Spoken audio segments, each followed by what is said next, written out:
Hey guys, welcome back to Boring History for Sleep, the channel where curiosity meets chronic drowsiness. Tonight we wander somewhere older than time and softer than dreams, a place where the sun baked secret intentions into stone walls, and kings used architecture as a rather dramatic form of humble bragging. Welcome to the ruins of Persia, home to lost empires, ancient gossip, and camels with excellent posture. Now, before we unroll the first sleepy scroll of our story, why not press that like button before your eyelids press themselves? Our tale begins in what today we call Iran, but thousands of years ago, this land bore nobler titles: the heart of Elam, the cradle of Median whispers, and later, the crown jewel of the Achaemenid Empire. It's also one of the few places on Earth where you might casually trip over a 2,500-year-old column. Elegantly, Persepolis, you see, was never built to be subtle. It was designed by Darius the Fair, not to be confused with Darius the Mediocre or Darius the Slightly Tardy, as the ceremonial capital of the Achaemenid Empire.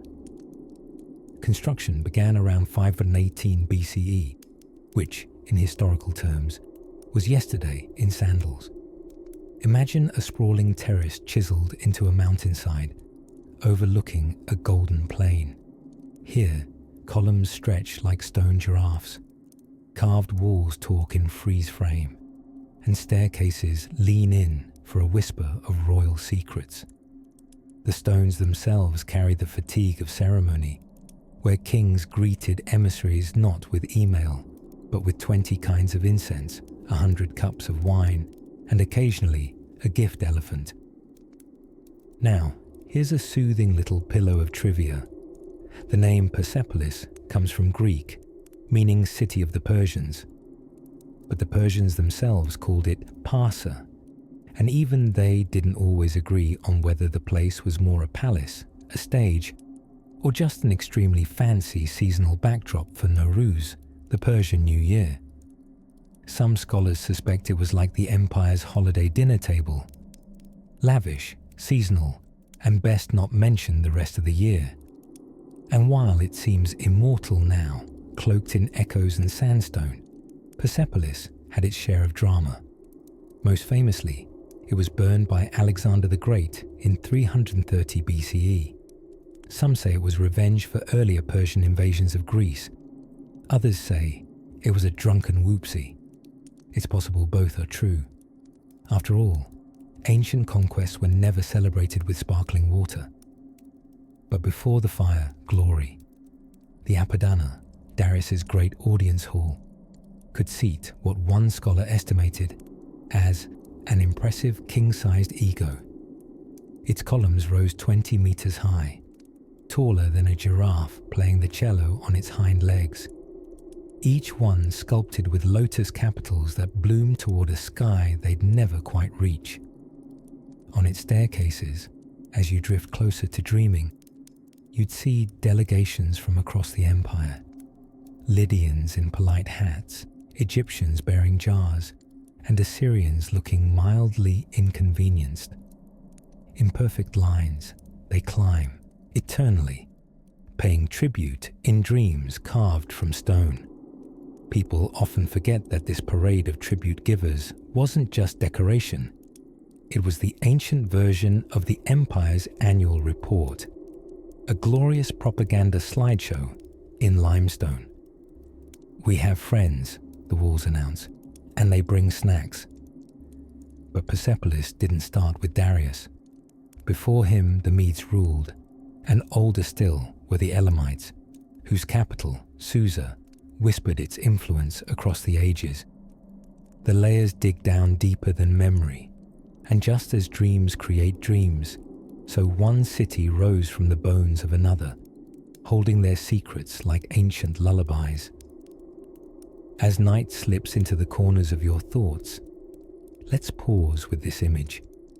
A moonlit colonnade, wind breathing through broken lintels, and somewhere nearby, a sleepy archaeologist whispering just one more shard.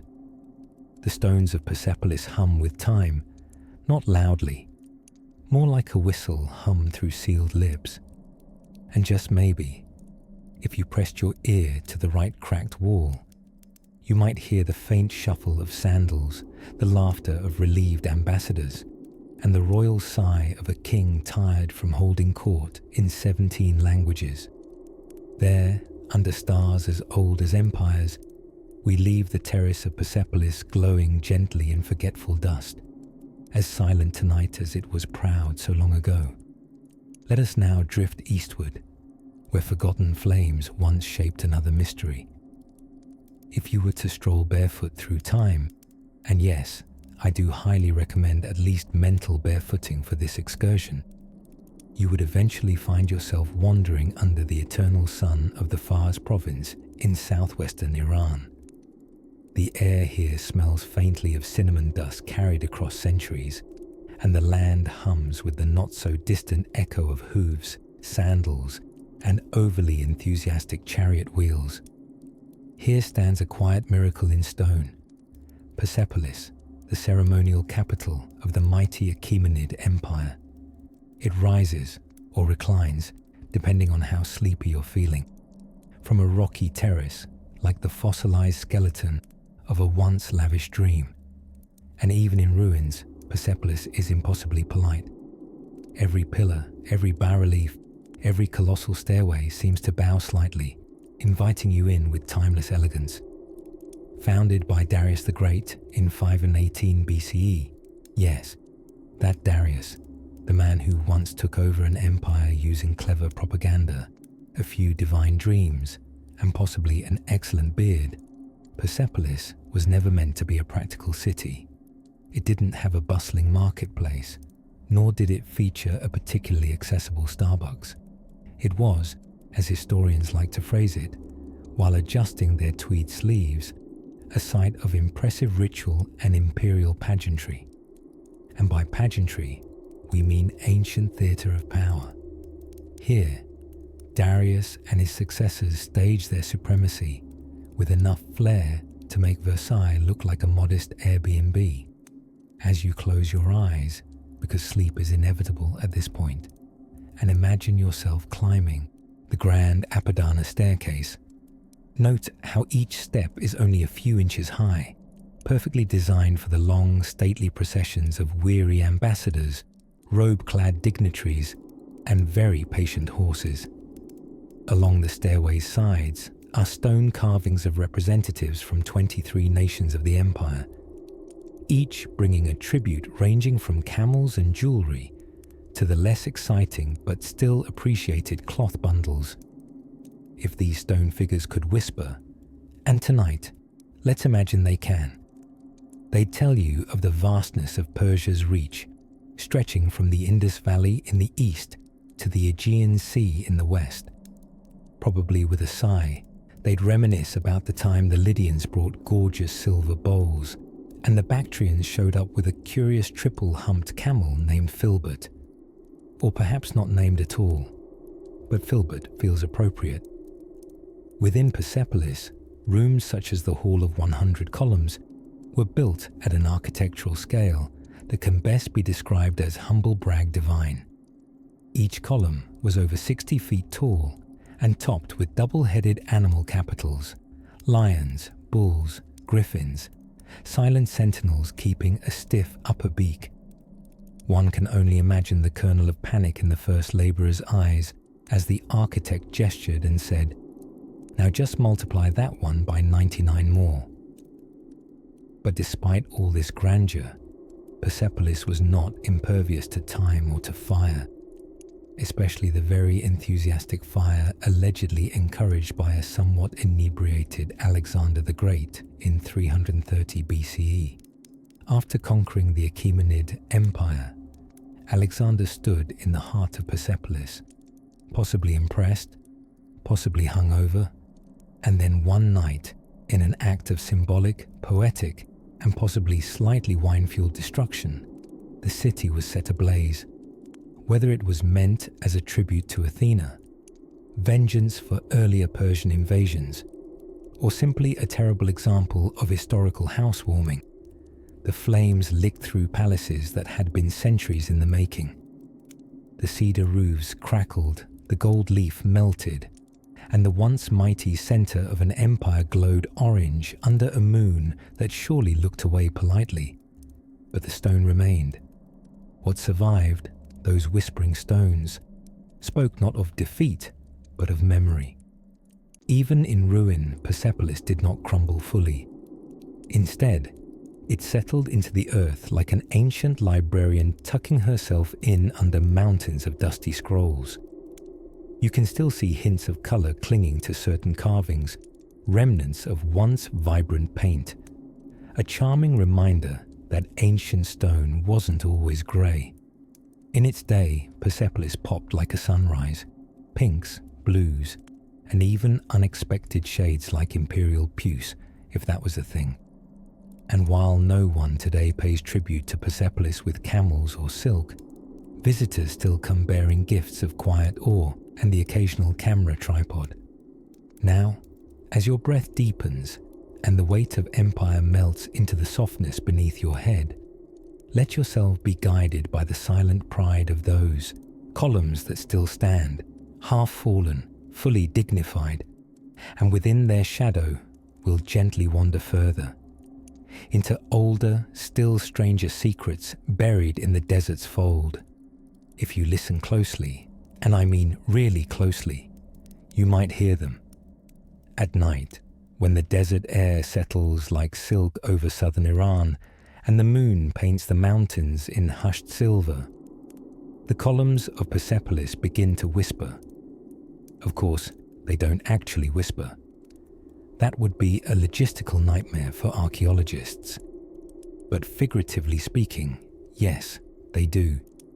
They whisper stories of kings with beards broad enough to house birds' nests, of servants who polished golden dinnerware more valuable than the GDP of small nations, and of staircases so elegant they made sandals clip-clop with pride.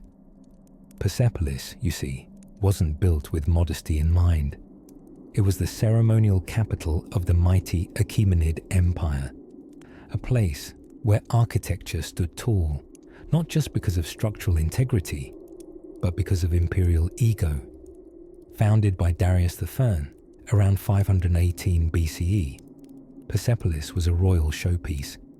Think of it as a fusion between Versailles and a very well-organized giant filing cabinet, shaped out of stone, for showcasing tribute from conquered lands. And what a showcase it was. Let us pad our way through the Apadana, the grand audience hall, where 90-foot tall columns once held up the heavens, or at least a decent roof. You needed that height after all to accommodate the colossal egos of the kings. Darius and his son Xerxes did enjoy a solid sense of scale, but one must commend their taste. The staircases leading up the platform are carved with intricate reliefs, rather like a stone scrapbook of ancient diplomacy. Delegations from faraway lands parade across them in frozen formation, carrying gifts, spices, textiles, camels, even a zebra, which likely confused the local fauna terribly. Each of these party guests is carved with such delicate detail that you can see folds in their robes, curls in their beards, and sandals so accurate you can spot individual straps. These aren't just carvings, they're frozen conversations. Whispers in stone. A message from the empire to say, look how many friends, or possibly subjugated territories we have. Now, before your sleepy head drifts too far into dreams of epically bearded kings, allow me to let you in on a charmingly bizarre secret. One of the lesser-known facts about Persepolis is that the ancient Persians were very, very concerned with protocol. You did not just walk into this imperial party. You trod up those famous stairways at a gently enforced angle, your pace observed by courtly eyes. Elbows in, eyes down. Don't spill the camel butter. Because this wasn't merely walking, it was performance, and female guests. Well, they don't appear in the reliefs. mostly because this was a ceremony for dignitaries, strictly tailored to the public sphere. But Persian noblewomen still held power at court, just not on the staircases. They were behind the scenes, managing estates and issuing contracts, their names inscribed on clay tablets in Elamite script. Think less invisible, more running things silently, like the world's first backstage managers. In the warm embrace of twilight, as Persepolis casts its colossal shadows, it's easy to imagine the gentle buzz of those ceremonial processions. The shuffle of sandals, the soft clinking of tribute being carried, and the politely biting remarks whispered by court officials. Ah yes, Parthia again, with the embroidered yak fur. Delightful. Just the thing for baking temperatures. Of course, as with all grand parties, there came an extremely dramatic ending. But hush, we're not there yet. One last secret for your slumber. Beneath all the grandeur and polish, the Persian builders of Persepolis may have snuck in something entirely delightful. Recent archaeological studies suggest intricate underground water systems and cooling techniques were subtly integrated, meaning guests were often met with a slight breeze and a smug reminder that Persian engineers were quite literally cooler than their Greek counterparts. And so, with a nod to chilled stone and forgotten elegance, we exit the echoing halls, stepping carefully over time-worn flagstones where sandal prints once lined the night. Next, we drift toward the gardens. Yes, ancient Persia also invented those, and follow a trail of blossoms that once framed the throne of empires. If you were to wander the high plains of southwestern Iran on a sun-drunk afternoon, where the air hangs heavy with the scent of dust and ancient echoes, you'd stumble upon the hushed grandeur of Persepolis, or what remains of it rather. Stones scattered like toppled chess pieces, columns stretching upwards like fingers remembering the sky, and stairways leading confidently to nowhere. A place so regal and ruinous that even the wind seems to wear sandals. Persepolis, literally the city of the Persians. Founded by Darius I around 518 BCE, as grand an ego as he was a builder, it wasn't just a capital, it was a message in marble. Hello world, we are the Achaemenid Empire, and yes, we do own lots of things, including you. But don't let the grandeur frighten your sleepy mind. Tonight, the ruins don't speak in thunder. They whisper. They hum beneath starlight, still wrapped in velvet shadows, recalling memories of gold, fire, and languages lost in time. Let's sit among them, shall we? Now, Darius the Great didn't just build a palace. He curated an empire spa day, inviting art and stonemasonry from all over. Babylonian, Egyptian, Median, Scythian, Ionian. If ancient civilization had a LinkedIn, they made the guest list. The result? A surreal architectural mixtape, steps shallow enough for camel-riding dignitaries, carvings of ambassadors bringing tribute from lands so distant they might as well have been myth, and hallways wide enough for a god to skip down. There's something soothing about ruins, isn't there? Their drama already happened. The arguments, the blood, the triumphs, they're all dust now. What's left is a quiet kind of awe. And Persepolis has that in abundance, with a dash of imperial hubris. Oh, and the columns. Let us not forget the columns. Fluted, poised and topped with bulls or lions or sometimes both. Creatures carrying the weight of ceilings like it was just another Tuesday. There's something almost cozy in knowing that two carved mythical beasts once held up an entire empire's sense of decorum. One might call it emotional support architecture. But what makes Persepolis more than pretty rubble is what it tells us. Not through its grandeur, but through its secrets. You see, buried beneath its thresholds were tiny clay tablets, thousands of them. not decrees or threats or mighty boasts. No, receipts, payroll, the bureaucratic sigh of an administration and its endless filing cabinet. From these Elamite cuneiform tablets, recovered in the 1930s like forgotten grocery lists in a god's junk drawer, we learn a curiously charming thing. The Achaemenid Empire was weirdly diligent. Workers, many female, were paid with wine, sheep, and grain, and not just any wine. There were quality gradients. It appears even in 500 BCE, someone was disappointed with the House Merlot. One edge of ruin carved with solemn tribute, another littered with clay IOUs. Empire as two sides of a coin, the myth and the paycheck. It's almost endearing. Now, Darius's successor, Xerxes I, added to the city, as heirs often do, with the calm vision of someone determined to make their Pinterest palace board a reality. Xerxes was the figure behind the infamous invasion of Greece, the rather cinematic one with a lot of yelling and abs. But back home, surrounded by gardens and magnolia-scented colonnades, he likely sipped pomegranate wine and listened to harpists discuss weather patterns.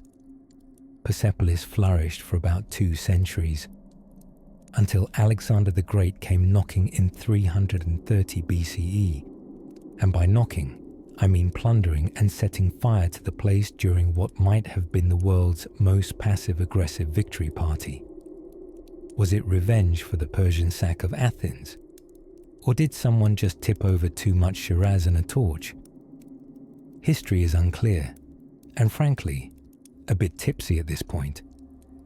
Today, when moonlight catches on the slab of polished limestone or dances across the reliefs of long-forgotten faces, Persepolis looks less like a ruined city and more like an old soul exhaling.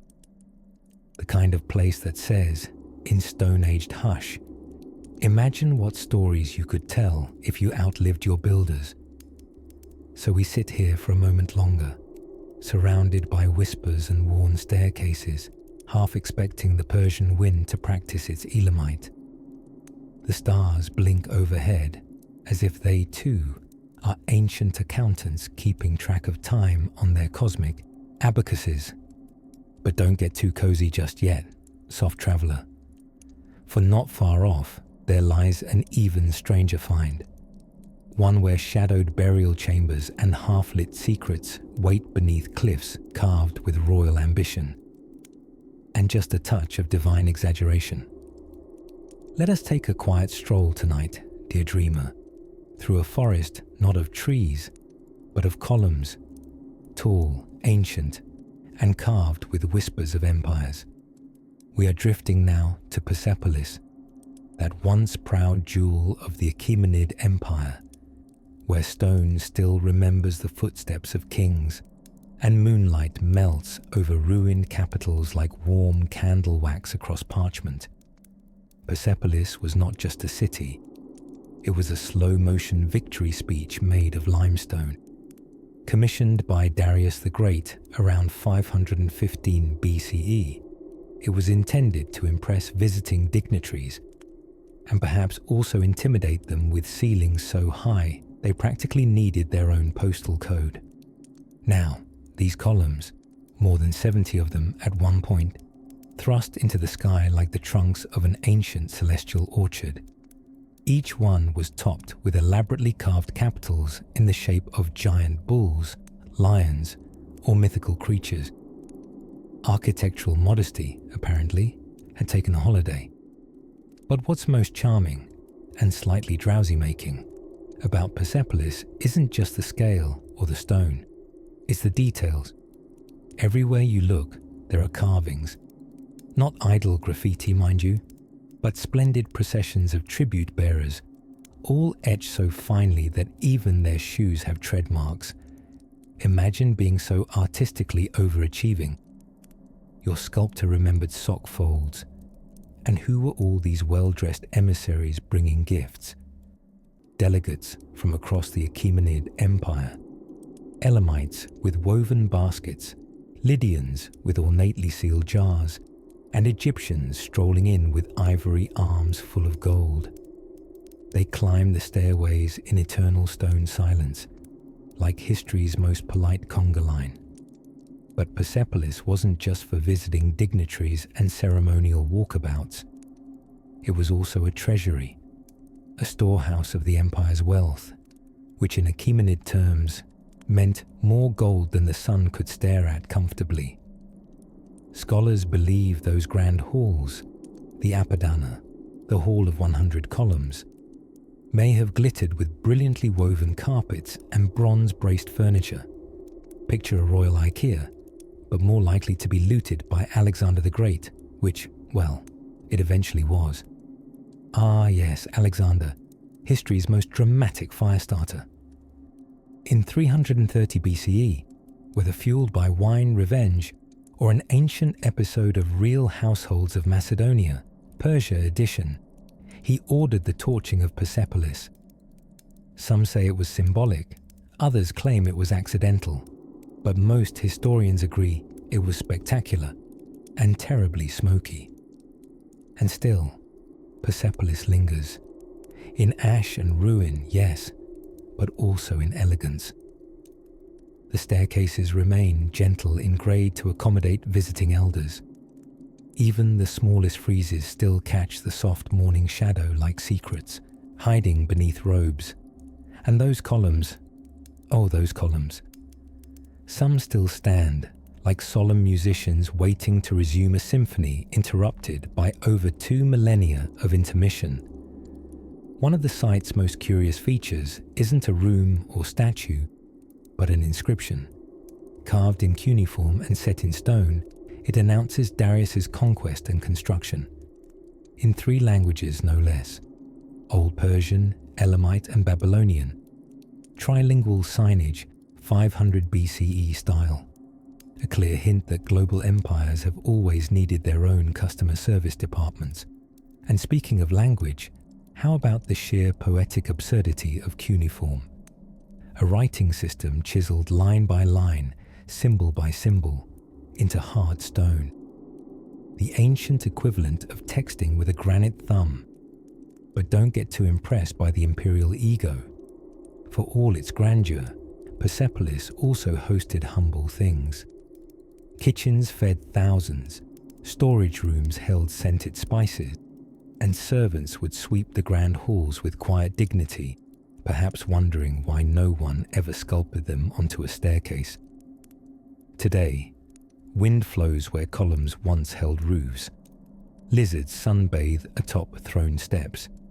And sometimes, if you listen closely, you can almost hear the rustle of silks or the clipping of sandals across aged marble, like memory trying to rehearse what it once vividly lived. Persepolis does not shout, it murmurs. And so, dreamer, let that whisper rock you gently, a sigh in stone, a lullaby in low relief. For our journey is not done, and the sands of Persia conceal much more than broken palaces. Next, we'll follow the echo of another marvel, the forgotten channel that whispered water into fire. So hush now, and let Persepolis fade into warm moonlit ruins behind your thoughts. As we drift ever deeper into the dream, close your eyes and imagine a place where time gathers dust, a landscape bathed in golden silence, where the sun spills over limestone ruins like candlelight on wrinkled paper. This, dear dream traveler, is Pasargadae, the royal cradle of the Achaemenid Empire, and the hiding place of one very proud tomb and many extremely ancient secrets. Now, how does one say founder of an empire in bedtime language? Cyrus the Great rolled off history's tongue with the sort of grandeur that probably made other rulers feel deeply underdressed. He wasn't just mighty by title, he was mighty by architecture. And in Pasargadae, his favorite little getaway in the Persian heartland, he had grand plans. He built palaces that didn't want to shout. They preferred to hum. Structures that didn't conquer your attention, but invited you into a quiet room for tea. Let's wander gently, as if our sandals were made of whispers. Up ahead is the tomb of Cyrus the Great.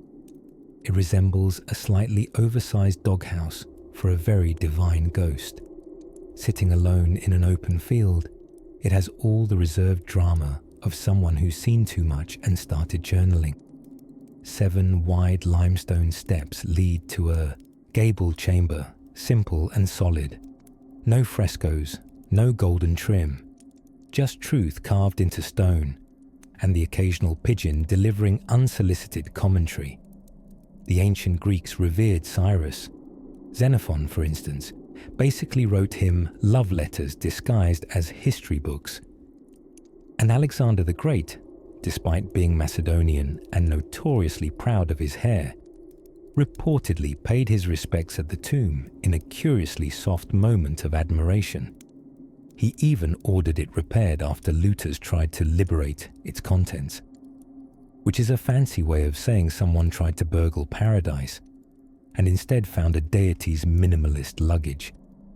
You see, legends tell us that inscribed on the tomb, though weather and time have since shushed it, was a haunting little epitaph. It said something like this: "O man, I am Cyrus, who founded the empire of the Persians and was king of Asia.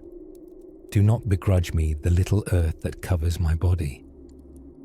Which is poetic and slightly guilt-inducing if you happen to be a passerby with a metal detector. The city itself, Pasargadae, was no mere playground of palaces. It was the seedbed of a new way of ruling. When Cyrus declared himself not a destroyer but a liberator, he wasn't just being clever. His conquest of Babylon came with an unusually polite decree. Temples would be restored, gods respected, and conquered peoples allowed to dream their own dreams. This doesn't mean everything smelled of lavender and justice, but by ancient standards, Cyrus's policy of tolerance was like swapping out war drums for harps. Terribly unheard of, unreasonably decent. Take a moment here to breathe that in. A ruler from 2,500 years ago understood that letting people keep their gods, their languages, even their tax collectors, might result in fewer rebellions and more thank you notes. Revolutionary stuff. Now, beneath our dreamy gaze, Pasargadae's ruins seem modest. Some columns, a few capital fragments like lonely chess pieces. But let us not be fooled by the silence, for ancient texts whisper louder than modern blaring horns if you're willing to listen. Pasargadae was the testing ground for Achaemenid imperial style, a place where gardens ran in perfect geometry and water channels welcomed every twist of sunlight. Ah yes, the gardens. They weren't your average backyard herb patch with hopeful mint and accidental dandelions. These were the world's first known Chahar Bagh, that is, a 4-part garden layout, symbolizing paradise. Even in stone, Iran was thinking in metaphors. Water flowed through canals arranged like a sacred cross, surrounded by trees, flowers, and surely, the occasional squirrel philosopher. Imagine lying down beneath those softly swaying trees, hearing the gentle gurgle of water, and contemplating your name being etched on clay tablets in 3 languages. That's how kings dreamed back then. But dreams, like empires, fade, and Pasargadae eventually fell into footnotes. The administrative heart of Persia moved elsewhere, but the stone stayed, patient, proud, watching desert winds rehearse their lines for millennia. And in that quiet, dusty glow, they still murmur tales of a king who believed ruling should resemble gardening, deliberate, delicate, and rooted in care. Rest a while here, beside those trembling shadows and crumbled stone petals, for soon, deeper beneath Persia's shade, we'll find a doorway to something even older still. Let us now drift, if you will, into a valley where the sand once shimmered with imperial ambition, and columns rose like frozen music under the Persian sun. Persepolis, the ceremonial capital of the Achaemenid Empire, slumbers still in present-day Iran. Though her palatial bones are sun-bleached and bird-pecked now, in her time, she was the glittering tiara of a world-spanning kingdom, a place built more for gods than guests. But tonight, there are no crowds, no conquerors, only us. Wrap yourself in your imaginary silk robe, perhaps embroidered with ancient symbols you don't quite understand. Maybe it's a lion eating a bull, symbolism, darling. Or simply the ancient equivalent of a decorative throw pillow. Either way, you're dressed for the occasion. Persepolis was begun around 518 BCE, under King Darius III, a man who liked taxes, truth, and very tall stairs. Not content with ruling most of the known world, Darius decided he needed a vacation palace. Not a practical one, mind you. Not something with a breakfast nook and a manageable mortgage. No, he wanted a city that said, I can afford 50,000 workers carving stairs that nobody really needs. And oh, the stairs. They lead you gently, almost respectfully, into the heart of the palace complex. Each step shallow, almost sheepish, designed to preserve the dignity of approaching visitors, who likely wore terribly complicated robes and would have tripped on steeper staircases. Even Alexander the Great, when he stomped in many years later, possibly with muddy boots and an overdeveloped sense of theatre, must have appreciated the ingenious civil courtesy of those steps. But it wasn't just the stair design that charmed.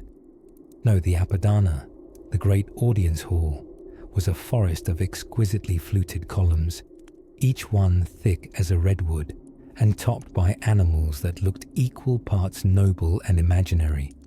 Bulls, lions, proto-unicorns if you squint a bit. These capitals weren't just decorative heads. They bore the literal weight of empires. The function of the Apadana? Well, it was to receive tribute from all corners of the Achaemenid world, from Egypt to India, Babylon to Bactria. A room where kings sat and listened to the sound of loyalty jingling in gold plates. There are bas-reliefs showing procession after procession of finely bearded delegates arriving with gifts. Camels, ivory, cloth, and possibly some very confused goats. It's unclear. You see, these stone friezes weren't just ancient Instagram posts boasting about party attendance. They were mnemonic magic, a permanent reminder of peace, however performative, forged between disparate lands. The detail is mesmerizing in its precision. You can practically hear the soft footfall of the Lydians, bearing intricate bowls, the murmuring Sogdians hands clasped, or the Elamites, dressed like something out of a silk history book, each ruffle carved with patient stonework care. And the beards, oh, the handiwork lavished on those beards. Each curl is its own architectural feat. No lazy loops here. These are regal spirals of honor, chiseled with such devotion that one wonders if the sculptors were paid by the swirl. Wandering past the gate of all nations, you might notice the curious company of two enormous lamassu-like figures, winged bulls with human faces watching all who pass. They're not local per se, more Mesopotamian than Persian, but that's the beauty of empire. You borrow, you blend, you bedazzle. The Persians, you see, didn't erase cultures. They preferred to absorb them like a dreamy sponge in a fragrant empire bath. The Greek historians, ever salty with their olives and grievances, confessed, perhaps through gritted marble teeth, that the Achaemenids had a curious knack for running things surprisingly well. But not even the best empires can fend off fire. When Alexander came, he admired Persepolis, looted like a particularly dazzling piñata, and then, legend says.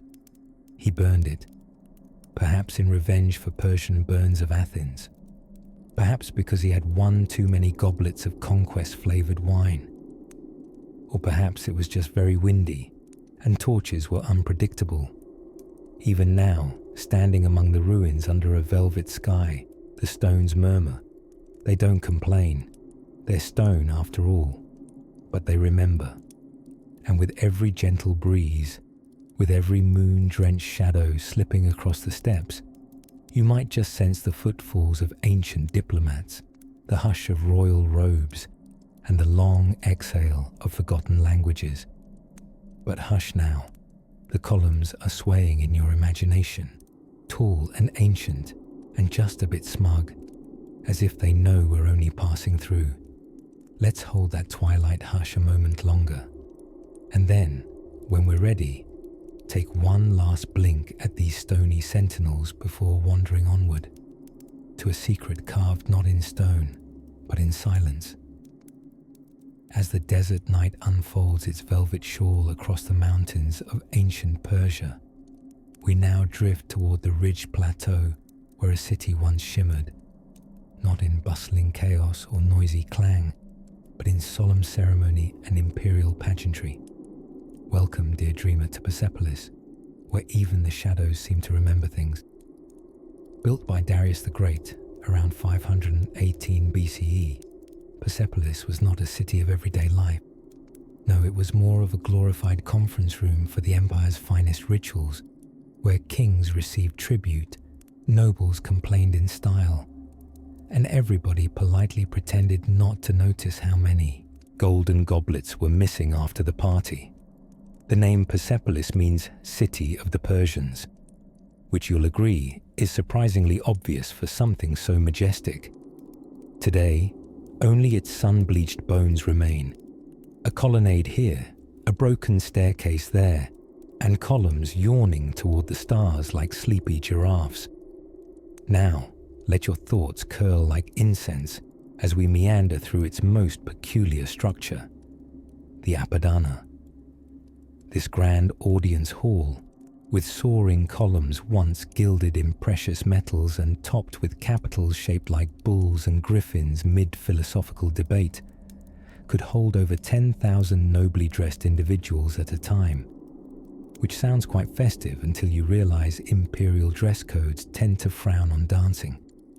Each spring, delegations from across the empire, spanning from Egypt's sands to the Indus Valley's rivers, arrived to pay homage to the king. They came carrying gifts, from ivory tusks to embroidered camels. Not the live kind, of course. Those tend to fidget during ceremonies. You can still see a procession of these tribute bringers carved lovingly in stone along the staircases. Their robes ripple eternally in a stone breeze, and their smiles, suspiciously formal, suggest perhaps they weren't entirely thrilled to be paying taxes in person. The Persians were perhaps the first bureaucrats to realize that flattery, when etched in stone, lasts forever. They adorned Persepolis with inscriptions in 3 cuneiform languages, Old Persian, Elamite, and Babylonian, just in case someone from the future had a doctorate in confusion. And yet, what remains most hauntingly captivating isn't just the architecture, it's the calm, celestial alignment of it all. Did you know the entire complex was arranged to correspond with the stars during the spring equinox? Of course they didn't have modern GPS, but what they did have was an apparent obsession with inviting the stars to every royal banquet. Who needs RSVPs when your guests are constellations? There was something romantic, if slightly impractical, about a place that was used only a few days a year. The rest of the time, it simply existed, grand, still, and exceptionally good at casting long, philosophical shadows. A stone metropolis of do not disturb. According to tradition, the great kings of Persia didn't live in Persepolis. They visited once annually, performed sacred rites, accepted armfuls of luxury goods without wrapping paper, and possibly left some divine voicemail for posterity.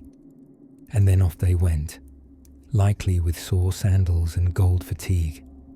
And yet, in all its solemn splendor, the city harbored subtle secrets. For example, recent excavations have revealed an ancient sewer system, evidence that even beneath the polished feet of kings, someone had the sense to keep things flowing smoothly. Small courtyards tucked behind grand halls suggest the presence of whispered laughter and quieter lives. Scribes, cooks, and workers whose names are lost, but whose lives gave the place its pulse, and perhaps its best lentil soup. Sadly, in 330 BCE, Persepolis was famously set ablaze by Alexander the Great, or possibly by Alexander the Slightly Intoxicated. Tales differ. One version suggests the city was burned in a drunken Greek revelry. Another claims it was calculated revenge for the Persian invasion of Greece a century earlier. Either way, it was history's most awkward housewarming party. Flames may have turned its libraries to ash and its golden ceilings to puddles, but even now, the stones speak. Not loudly, of course. They've had centuries to perfect the art of quiet understatement. So tonight, as we leave Persepolis behind, picture its moonlit columns watching the desert stars, whispering poems in dust and silence. Slowly, we step away from the grand halls and toward a quieter corner of empire, a place where animals were not just hunted, but celebrated. And just beyond the firelit traces of palaces and kings lies something surprisingly adorable. Let's journey next to a royal zoo like no other. Let's drift now, ever so gently, into the woven wonders under Persian feet. Not just floor decor, oh no. Tonight, we're padding barefoot across the plush past of Persia's most underestimated diplomats, the carpets. Picture it. A vast stone hall in a forgotten royal court, the air cool like the underside of a pillow. The marble is stern, the columns tall, but beneath them, the ground softens, cloaked by a riot of wool and silk, color and symbolism. Persian carpets were seldom merely for walking. No, these were floor-bound storytellers, diplomats disguised as decor, spread smooth beneath the sandaled feet of kings and spies alike. You see, carpets in ancient Persia weren't just cozy, fibrous rectangles. They were status, messaging systems, and, believe it or not, a sort of passive-aggressive interior design meant to impress, intimidate, or occasionally insult. A carpet's pattern wasn't mere pretty flourish. It was a signal to someone clever enough to notice. Gravel paths laid horses, floral vines. Those might just lead to secrets. Under the Achaemenid Empire, which spanned from the 6th to 4th century BCE, or as I like to call it, back when sandals ruled the world, Persian carpets had already begun their reign. The royal workshop at Susa wasn't just weaving knots, it was crafting political statements softer than a lullaby and subtler than a side-eye from your grandmother. Now, we don't have many of these early carpets. Wool and time aren't best friends. Most have returned to the dream-silent earth. But one delightful exception gives us a whisper from antiquity. The Pazyryk carpet, dug from the frostbitten tomb of a Scythian chieftain in Siberia. Not Persia proper, but you'll see why it matters. Dated to 400 BCE, this carpet is so advanced in design, it's like finding out your great-great-great-grandfather had a smartwatch. Vivid reds, meticulous, double-knotting, horsemen parading in battle order. It tells a tale not of a barbarian backwater, but of a cold hand reaching southward, either through trade or admiration, to the artistic heart of Persia. And here's the twisty yarn. Many scholars believe this carpet was Persian-made, which means that even in death, a warlike chieftain wanted nothing more than a bit of royal rug to truly tie the tomb together. That's the power of a Persian carpet, a signal of refinement, of influence, and possibly the first known instance of bragging rights via home furnishing. Fast forward a few centuries, and Persian carpets had not only become decorative standards across empires, but also soft-spoken ambassadors. During the Safavid dynasty in the 16th and 17th centuries, carpets went diplomatic. Quite literally, they were gifted to foreign courts the way we might send wine, only with 200 more knots per square inch. In fact, Shah Abbas the Great established royal weaving ateliers in cities like Isfahan, Kashan, and Tabriz. These weren't dusty back rooms, but full-blown artist workshops endorsed by the crown. The designs, they range from garden layouts meant to mimic paradise, to calligraphy-laced medallions saying things like, "Allah is great," or, more subtly, "So is our weaving." Possibly both. A visiting ambassador might roll one of these masterpieces open back in Madrid or Istanbul, only to notice motifs that subtly mimicked Persian palatial gardens. Imagine deciphering an embroidered roadmap to the very court you just left. Decorative espionage, woven with love. We should also mention the wool itself. The sheep of Persia were, dare I say, elite fluffers. High-altitude pastures and careful breeding gave a coat with the softness of clouded sugar and the endurance of stone. Silk, too, wove its way in from trade routes, making some carpets shimmer like starlight sleeping on velvet. By now, you're probably realizing that floor fashion in Persia wasn't just stepped on, it was stepped into. Visitors, statesmen, and fellow rulers quite literally walked across messages they may never have understood. Some might say that's poetic, others might say it's strategic rug placement. And here we drift, slowly, from the world woven by hand and schemed with thread. The carpets remain, a tapestry of soft secrets and artful alliances, sleeping beneath museum glass or twirling quietly in forgotten corners. As your eyes grow heavy and your thoughts begin to knot and unknot like quiet looms, we'll soon tiptoe towards something even more ancient, where stone takes over from silk and the secrets are carved rather than sewn. But for now, rest upon this carpet of thought, dear dreamer, and let it carry you gently forward. If cities could dream, then Persepolis must surely be dreaming still, of kings wrapped in gold-threaded robes, of solemn processions climbing stone staircases in moonlight, of the smell of saffron and sweet fig wafting over polished terraces. Though the city lies in silence now, half draped in dust and draped even further in legend, her elegant ruins hum with secrets whispered through time. Built by Darius the Great in 518 BCE, Persepolis, or Parsa, as the Persians called her, was not so much a city as she was an architectural love letter carved into a plateau. Situated near the Zagros Mountains, too inconveniently placed to be a capital, but just perfectly out of the way to impress visiting dignitaries, Persepolis was a ceremonial city, a place of ritual and radiance, not bureaucracy and bustle. You see, Darius wasn't merely showing off, which, to be fair, he was spectacularly good at. He was encoding a message. Every column, every relief, every month-long construction project sponsored by unpaid interns, read laborers from 30 subject nations, came with a very particular kind of political genius. Persepolis was built to remind you who was in charge, without ever having to raise a sword. Wander gently, if you will, through the gate of all nations, one of the city's grand entrances, where two colossal Lamassu statuary creatures, part bull, part lion, part anxiety-inducing, stand guard. Their curling beards are carved with more detail than your average Renaissance painting, and possibly more judgment.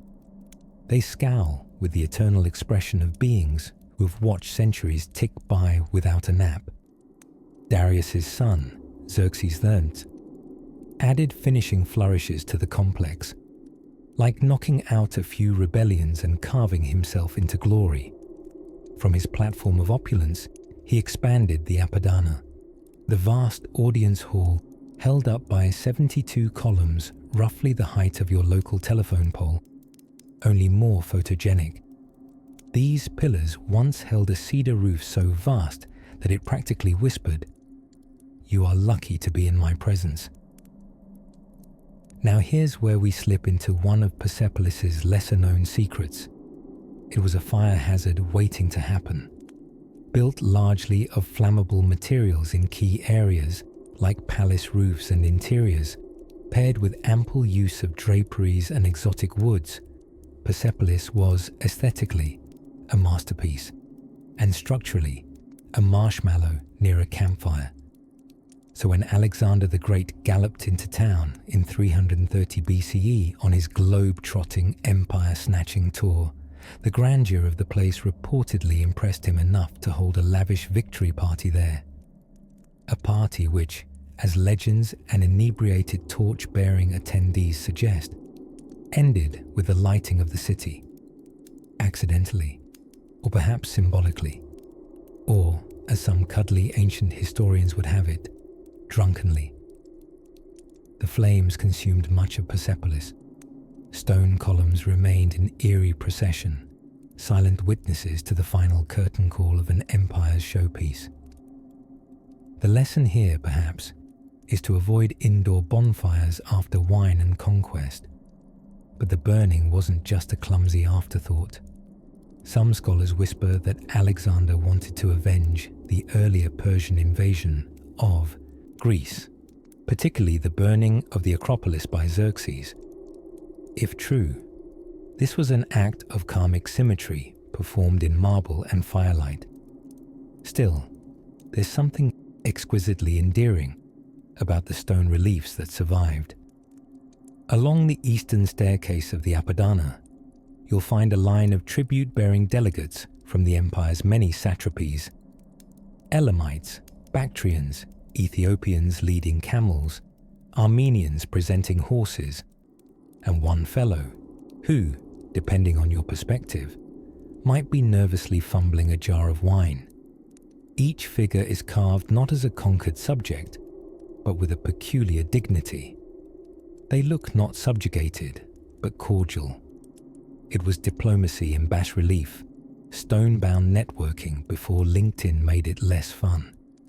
And isn't it curious that Darius opted not for scenes of battle and bloodshed, but for orderly queues and carefully groomed courtiers?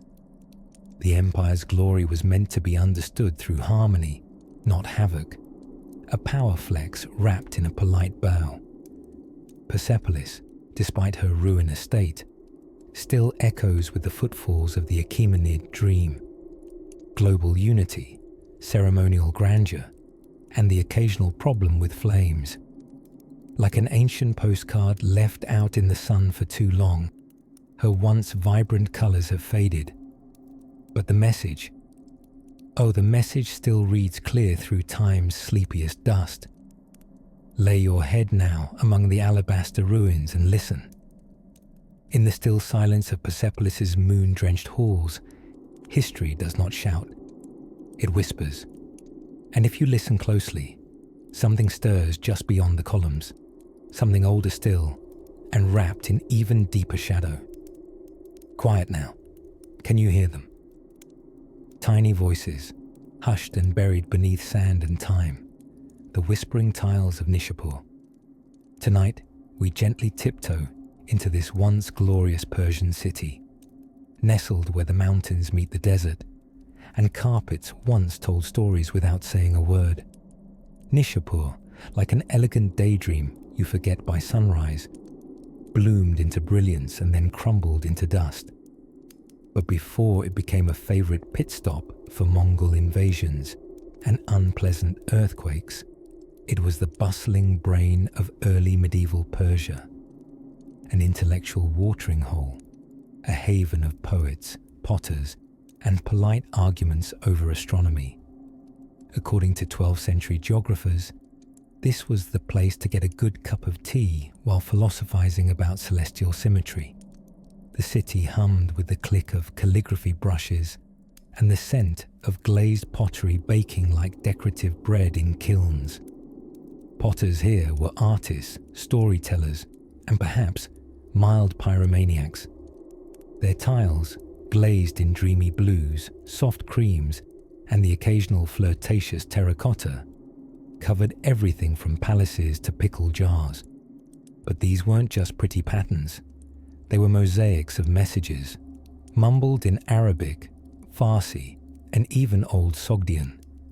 Some praised wisdom, some shouted confessions, some, well, one tile fragment unearthed near the market square simply reads, "He who buys with haste, regrets with bread." Make of that what you will. Pause for a moment and imagine the transparent hush of that marketplace. Vendors selling copperware so shiny it reflected your second guesses. Scholars debating theology while dripping pomegranate juice on manuscripts. Cats, always cats. Perhaps that's why Nishapur had one of the earliest known economies with a budget for stray animal feeding. Yes, that's a documented line item in municipal records. Feed the cats before they unionize. But Nishapur wasn't all charm and ceramics. It had depth. Quite literally.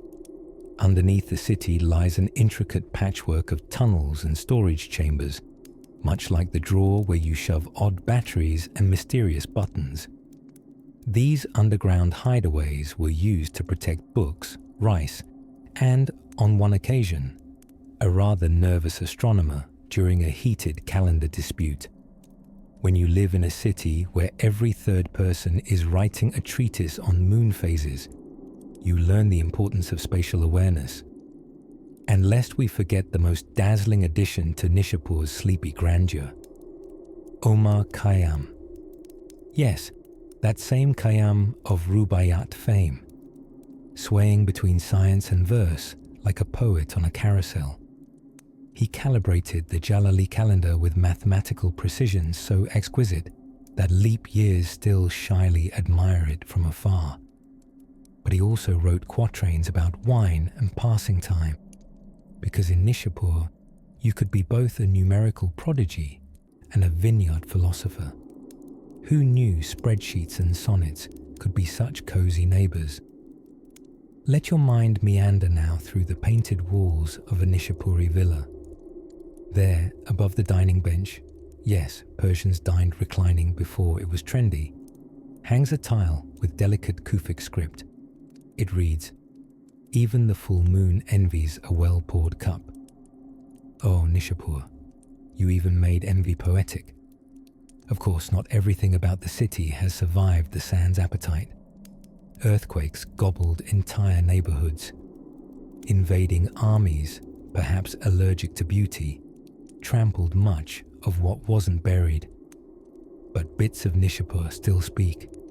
Through museum collections, cracked glazes, and the gentle, earthy scent of dust disturbed after centuries of stillness.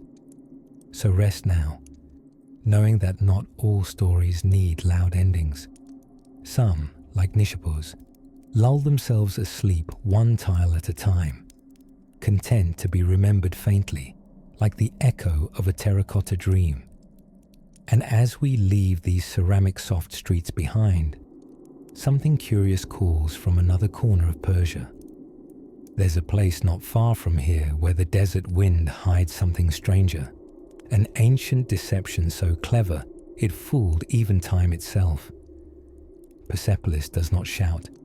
It does not bang cymbals or trumpet tales from atop its sun-bleached staircases. No, Persepolis whispers.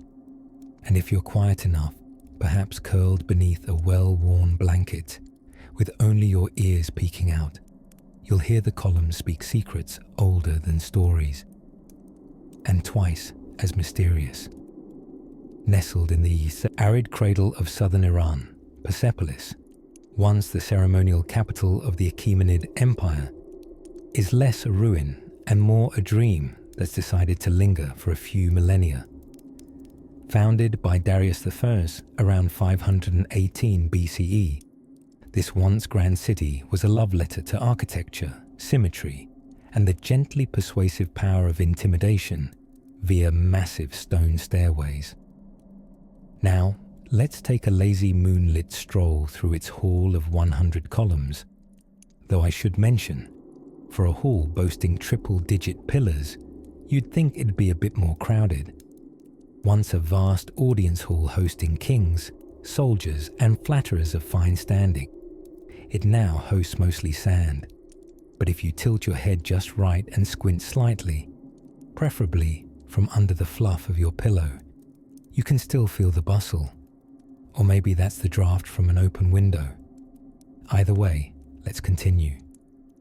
These columns once soared 60 feet into the cerulean Persian sky, carved from dreams and limestone. Slender giants with fluted sides, they wore their capitals like hats, bedazzled with double-headed bulls, eagles, or lions, because, obviously, when your empire stretches from the Indus to the Aegean, your decor really ought to reflect that kind of ambition. Now, if you're wondering why you'd need 100 columns in a single space, well, Darius and his successors did like to overachieve.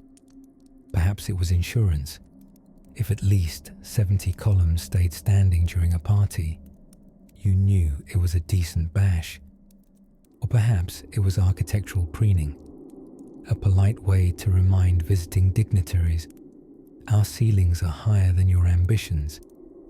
This part of Persepolis gives us curious sleepwalkers a chance to consider that while the Persians were master builders, they were also aficionados of ceremonial flair.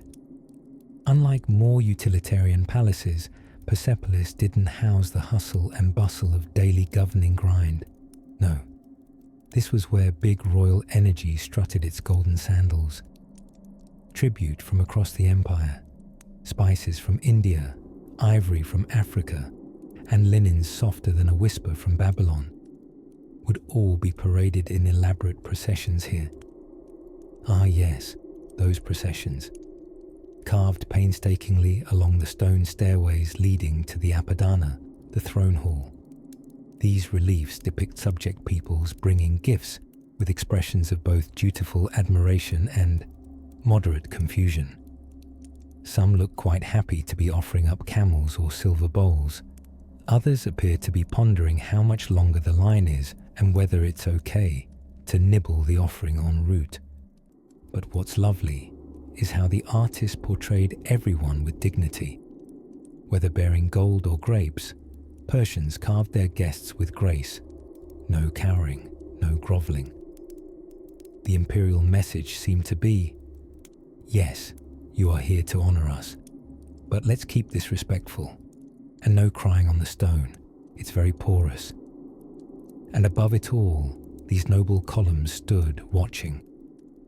Not just structural supports, but silent attendees to age-old ceremonies.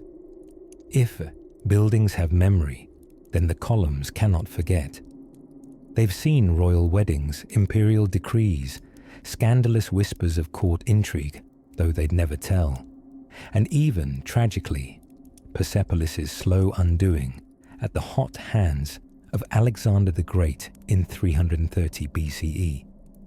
There were rumors, of course, that Alexander wept after burning it, though perhaps those were guilt-induced tears or just a result of standing too close to ancient fire insulation. Still, the columns stood then, and enough stand now to make us wonder. What did they see that history forgot to jot down? So here we are, padding softly through the shadowy outlines of 100 solemn watchers, running fingers along the time-worn grooves, imagining a world alight with ceremony, craftsmanship, and a supremely excessive fondness for large hats and even larger doorways. And as the moonlight tiptoes along the tops of the columns, perhaps we hear, not aloud, but in the drowsy corners of thought, the soft hum of Persia's bygone pride, a flutter of silk robes echoing through stone corridors, a distant horn announcing arrival, and sandal steps fading into the hush of dreams. Now, as we drift beyond the hall of 100 columns, we find ourselves drawn to another space, a site said to be both sacred and surprisingly aromatic. What ancient flower perfumes the next secret, I wonder? Let's follow the scent when you're ready to dream on. If the grand columns of Persepolis stand like silent sentinels of time, then deep beneath their shadows lie the ancient vaults, stone corridors so secretive, even the sun forgets they're there. Welcome, dear dream walker, to the hush-filled underbelly of Achaemenid ambition, where cool air flows like a sigh from the past, and the walls remember everything you've forgotten. Persepolis, jewel of Darius the Great's dreams, and xerographically inherited by Xerxes himself, was built not just upwards, but inwards. Modern tourists, dazzled by sunlit reliefs of gift-bearing envoys and winged lions, often miss the fact that beneath the ceremonial city was an intricate system of storerooms and subterranean chambers meticulously carved into the mountain's embrace. These weren't ordinary basements filled with leftover party chairs and sad, forgotten end tables. Oh no. These vaults were designed for the safekeeping of imperial treasures, administrative records, scrolls, grain, wines, perfumes, and, if rumors drizzled through a few curious cuneiform lines are to be believed, perhaps even the king's personal hobbies, which might have included board games and bizarre robe collections.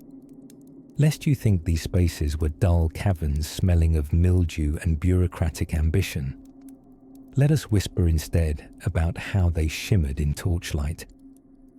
Archaeologists have found signs of polished floors, ornately carved doorways, and even fragments of clay tablets, Metropolitan-era Excel spreadsheets really, detailing food shipments, building plans, salaries for workers, and occasionally complaints about overdue camel deliveries. Now picture it. Down a corridor painted with sandstone secrets, an archivist in 5th century BCE robes is hunched over a slanted clay desk, stylus in hand. He's been working diligently, recording that 72 jars of pomegranate wine were received from Sardis, only to sigh as he's informed of a mix-up. 48 of the jars were actually pickled beets. He adjusts his turban, mutters something dry and historically unprintable, and starts scribbling again. It's not just the wine that flowed underground. Water was masterfully corralled through the Qanat system, Persian ingenuity at its quiet finest. These underground channels ferried water from distant mountains into the heart of Persepolis, whispering softly through hidden conduits and cool stone vessels. By the time the liquid reached the basements of the Apadana Palace or the Treasury, it was chilled, pristine, and worthy of royal consumption, preferably not after pickled beets. Interestingly, the vaults were not immune to the shenanigans of time and temper. Alexander the Great, a man whose modesty only matched his desire to rename every city Alexandria, took special interest in Persepolis. His soldiers descended into these vaults during the looting frenzy of 330 BCE. Whether they were after gold or just looking for somewhere cool to sit, we may never know. But they left with treasures, cultural, physical, and possibly some jars still mislabeled. And in those vaults, one particular room tends to tease the imagination of both scholars and sleep-prone adventurers like yourself. This was the Royal Scriptorium, a chamber lined with niches that once cradled thousands of clay tablets. These weren't just tax receipts or dinner menus. They held proclamations, diplomatic correspondence, and that rarest Persian concept, an early attempt at standardized bureaucracy. glorious, dusty, alphabetized bureaucracy. The best part? These tablets weren't inscribed in one language, but multiple: Elamite, Old Persian, Babylonian, Akkadian. Evidence of an empire cradling many tongues in a single administrative hug. One can only imagine a scribe trying to remember which translation goes with which ruler's formal title. Was it Great King of Kings, Defender of Truth and Eater of Figs? Or just Our Dear Friend from east of the Tigris? Sleepless nights were likely endured. As you drift further into thought, the torches along these imagined halls flicker, casting dancing shadows on stone surfaces untouched by light for millennia. The scent of oil lamps mingles with the ghost hint of ambergris and date syrup. It is here, in this secretive stillness, that Persia's genius quietly hums, less in monuments and more in inked tablets, jarred oddities, and cold spring waters whispering through stone veins. So let yourself linger a while longer. Let the hum of subterranean life lull you as we prepare to surface gently, rising from the underworld chambers of Persepolis into a place where silence meets stone lions and the wind speaks in tongues older than language itself. If you wander long enough through the dust-kissed ruins of ancient Persia, eventually you'll stumble upon a stone column that looks like it's been perched there since the earth's first yawn. And you'd be mostly right. Welcome to the grand ruins of Persepolis, a city where even the shadows seem well-mannered, and everything smells faintly of sun-warmed limestone and ancient ambition. But tonight, we set our sleepy gaze on something a little quieter, a little tucked away, the Hall of 100 Columns. Majestic, certainly. Ostentatious. Only in the gentlest, ancient Persian kind of way. This was no mere ballroom or parlor. No, it was likely a throne hall, meant to dazzle diplomatic socks right off the feet of visiting dignitaries. Imagine ambassadors from Armenia, Bactria, and Lydia wandering in, their eyes widening at the sheer number of columns. Surely 99, one might mumble, only to be gently corrected by a servant who's counted them once for every day of his adult life. The Achaemenid emperors, most notably Xerxes III, weren't shy about their love for architectural grandeur. Go big, said Xerxes probably, or go build somewhere else. Each column rose like a reed from the stone floor, intricately fluted and topped with capitals shaped like solemn-looking bulls, lions and cherubs of the bovine variety, because nothing says welcome to the empire quite like a winged cow staring stoically from above. What's especially charming, or perhaps mildly terrifying, is imagining the echo of footsteps skimming across this vast space, quiet murmurs bouncing off polished stone, the kind of silence that isn't empty, but filled with centuries of conversations long since misplaced, and yet, amid the magnificence, a whisper of chaos. In 330 BCE, Alexander the Great, history's most ambitiously backpacking 20-something, came storming through Persia with dreams of conquest and problematic bonfires. After a rather eventful party involving wine, arguments, and some poor decision-making, Alexander's men ended up setting fire to much of Persepolis, including the buttery stone palace of art, thought, and political theatre. It's said Alexander wept the next morning. Perhaps he finally noticed the detailed carvings of tribute-bearing Medes and Elamites, the way the stairways curled like quiet question marks, or the intricate lines that Achaemenid artisans had etched with patient hands centuries before. Craftsmanship not to be barbecued lightly. The Hall of 100 Columns did not escape the heat, but fragments remain today. Base stones, foundation dreams, and part of a column or two, still clinging to dignity like an old professor who refuses to retire.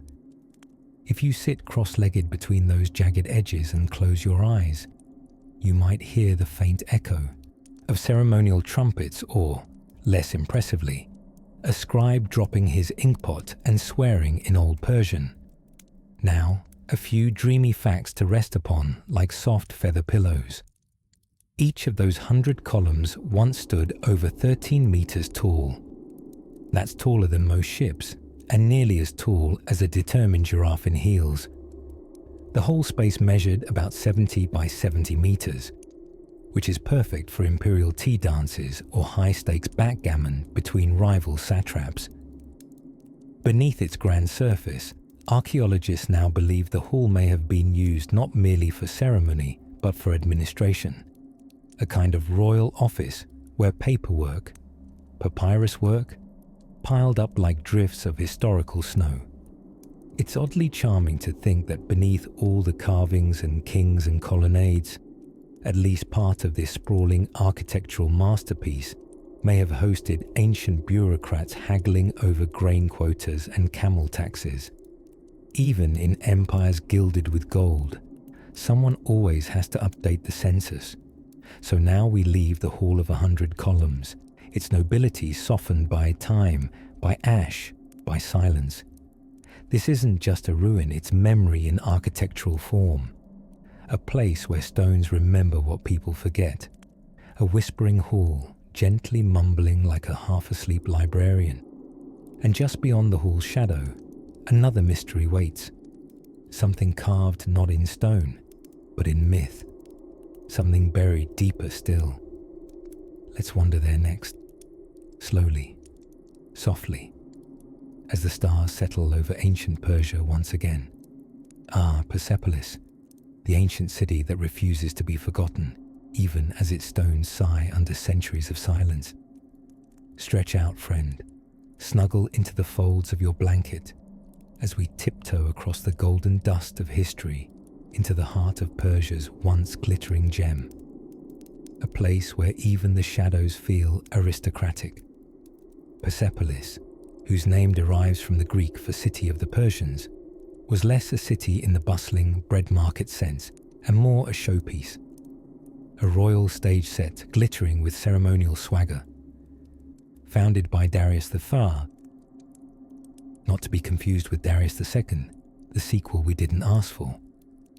The grand palatial complex rose around 518 BCE, like a stone orchestra, playing an architectural symphony. Ah, Darius, proud owner of a beard so regal it likely had its own court titles. He envisioned Persepolis as the ultimate expression of Achaemenid grandeur.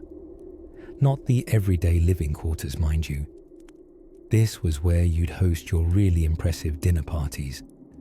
Think more Versailles, less studio apartment. As you step, virtually and very sleepily, into the ruins today, your eyes would trace the outline of the Apadana, the spectacular audience hall with 72 columns, each one tall enough to make a giraffe feel modest. The massive staircase leading to it is carved with reliefs so intricate you'd think the stone had dreams of being a tapestry. The images depict long processions of tribute bearers, bearing everything from textiles to fancy goats. Yes, goats. Clearly a little caprine couture never goes out of style. Each carved face is styled in its own cultural fashion, from Babylonian curls to Ethiopian robes, almost like an ancient red carpet event. You can almost hear the soft murmur of flute music and the rustling of fine silk robes. Or is that just your bedsheets moving as you drift? Now, here's the part with a bit of delightful ambiguity. No one ever found the royal thrones or the alleged golden treasures of Persepolis. Either they were all spirited away before Alexander the Great arrived, or they were never there in the dramatic Scrooge McDuck quantities we like to imagine. The Achaemenids may have hidden their treasures better than a cat hides its naps. Speaking of Alexander, the well-known world-conquering enthusiast, he arrived in 330 BCE, some say drunk on conquest, some say just drunk, and accidentally, or not so accidentally, set the entire city ablaze during a celebration. Toasted Persepolis, if you will, though he later regretted it, which in ancient times counted as a solid apology. The ruins that remain may be ghosted by smoke, but they still whisper noble tales. One of those whispers floats up from the eerie harmony of the doorway lintels. These were not built merely to impress, though they certainly do that. They were carefully aligned with celestial events. The sun poured through in such precise fashion during Nowruz, the Persian New Year, that it could trigger goosebumps even in the most hardened satrap. It was architectural poetry, composed in slabs of stone and angled light. And here's something fantastically human. Inscriptions in multiple languages, Old Persian, Elamite, and Babylonian, can be found across the complex. It was as if Darius wanted to proclaim to every possible visitor, from far-off diplomat to wandering goat herd, "Yes, you're welcome here. Now please admire my staircase, preferably from the left angle under mid-morning light." Multilingual hospitality, another shining Achaemenid invention. Fun fact to cradle in your thoughts as you doze. Archaeologists once thought Persepolis might be a myth, like Atlantis, or that friend who always says he'll help you move. But the stone stood patiently in the dust, waiting to disappoint those who sought gold, but to thrill those who adored history's airbrushed whispers. And so, dear listener, the columns of Persepolis still murmur when the wind passes through their ancient bones. They tell of stately kings, solemn ceremonies, and possibly some very regal goats. They tell of ambition carved into mountain stone and burnt offerings to legacy, some molten, some made of marble. Now let's wrap ourselves a little tighter in the velvet fog of sleep and float onward, toward another secret slumbering beneath Persian sands. Gently now, let your thoughts meander eastward, through low hills and golden scrublands dusted with time. We're wandering into the city of ancient flavors and whispered ink, Behistun, a place where the rock face talked more than the people did. Now, I know when one says the word library, the average imagination trots obediently to images of parchment, scrolls, perhaps the occasional stern librarian from 1954. But in Persia, particularly during the age of Darius the Great, some of the most important libraries were etched into cliffs. Yes, cliffs. Allow me to set the scene. High up on an imposing limestone bluff, about 100 meters above the modern road, though the ancient caravans surely had to squint skyward and crane necks like confused camels, is a towering inscription known fondly by historians and exhausted climbers alike as the Behistun inscription. It's not a humble little scribble. No, this was Persia's version of putting your resume on a billboard, made of rock, in 3 different languages, Old Persian, Elamite, and Babylonian, because as we all know, bragging is best done in trilingual stone. King Darius I, the king who quite literally wrote the book on ruling stubborn empires, had this massive autobiographical inscription carved around 500 BCE. The content, a grand tale of how he bravely squashed no fewer than 9 rebellions. That's right, an entire series of would-be kings who suffered from an unfortunate condition known as not being Darius. Each one claimed to be the rightful ruler, and he, quite diplomatically, had them decisively overwritten, both figuratively in real battles and literally in this stone narrative. It's fair to say he invented both PR damage control and the ancient version of the About Me page. What makes the Behistun inscription so delightfully dreamy and delightfully nerdy is not just its ancient flair for drama. No, it's that this stone-carved essay became the Rosetta Stone of the cuneiform world. Before Behistun, scholars stared at the mysterious wedge-shaped signs of Mesopotamia's clay tablets like modern mortals trying to read medical billing codes. But thanks to the trilingual format, British Army officer Henry Rawlinson in the 19th century was able to crack open the code of cuneiform, quite like one might crack a pistachio, with a little pressure and a lot of persistence. Of course, Rawlinson also had to climb halfway to the heavens using ropes and sheer gall to copy the inscriptions. This was before health and safety guidelines, far before them. In fact, so far before them that it's amazing he didn't fall and become a historical footnote, along with the rest of Darius's dethroned challengers.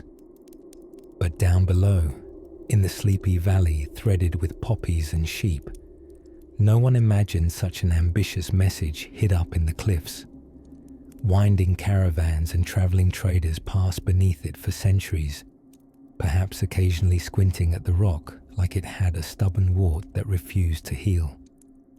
And for the locals, the figures on the cliff were assumed to be gods or giants, or maybe just very important men with bad fashion advisors. After all, when you're 17 meters tall, you can wear robes of any length and nobody argues.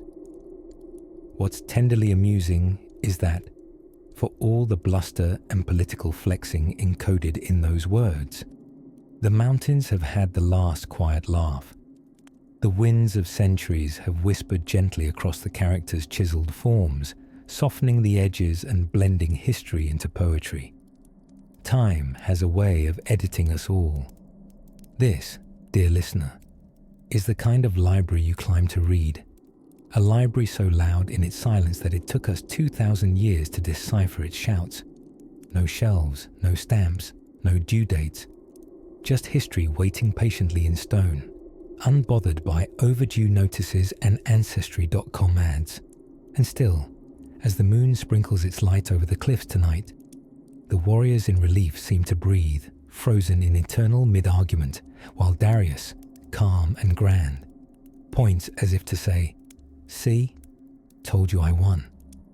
Now curl your thoughts around that towering scroll-free archive and let your dreams drift quietly eastward, where a whisper of wind catches threads of ancient silk, and stories stitched in gold begin to unfold.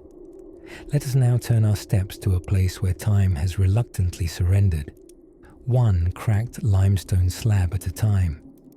Our destination tonight is Persepolis, a name that sounds like a sleepy spell, which is fitting, because if stones could snore, you'd hear the palace of Xerxes exhaling dustily into the twilight. Persepolis, quite literally, city of the Persians, was the ceremonial capital of the Achaemenid Empire.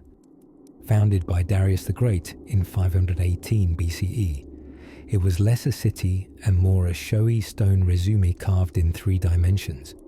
It rose from the gravelly plains of what is now southwestern Iran, like a royal mirage, an ornate pageant of wealth, power, and unspoken administrative headaches.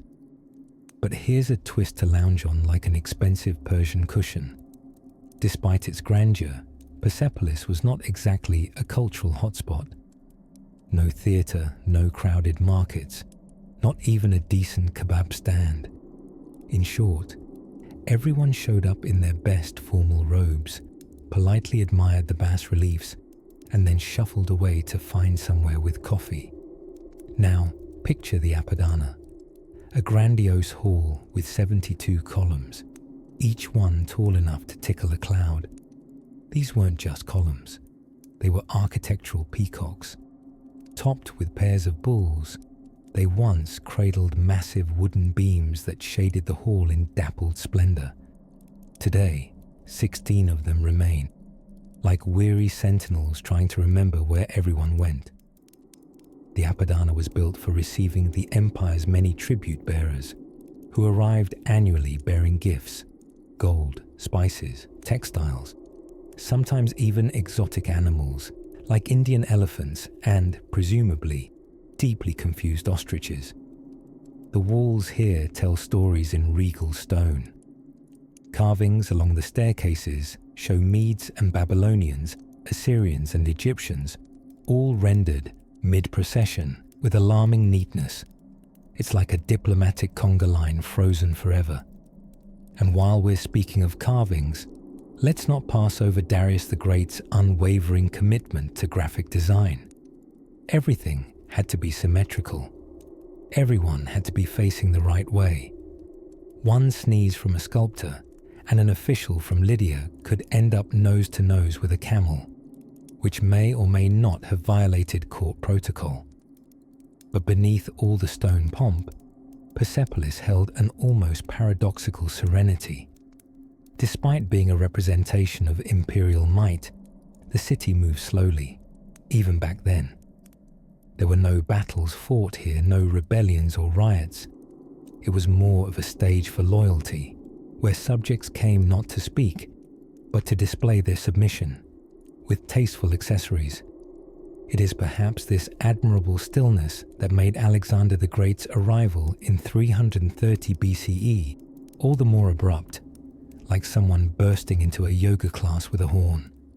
According to one rather poetic version of history, Alexander admired the beauty of Persepolis. Then, after a festive evening that involved too much wine and an apparently very persuasive actress, he had it burned to the ground. Rather rude, considering he was standing in a place that had been centuries in the making.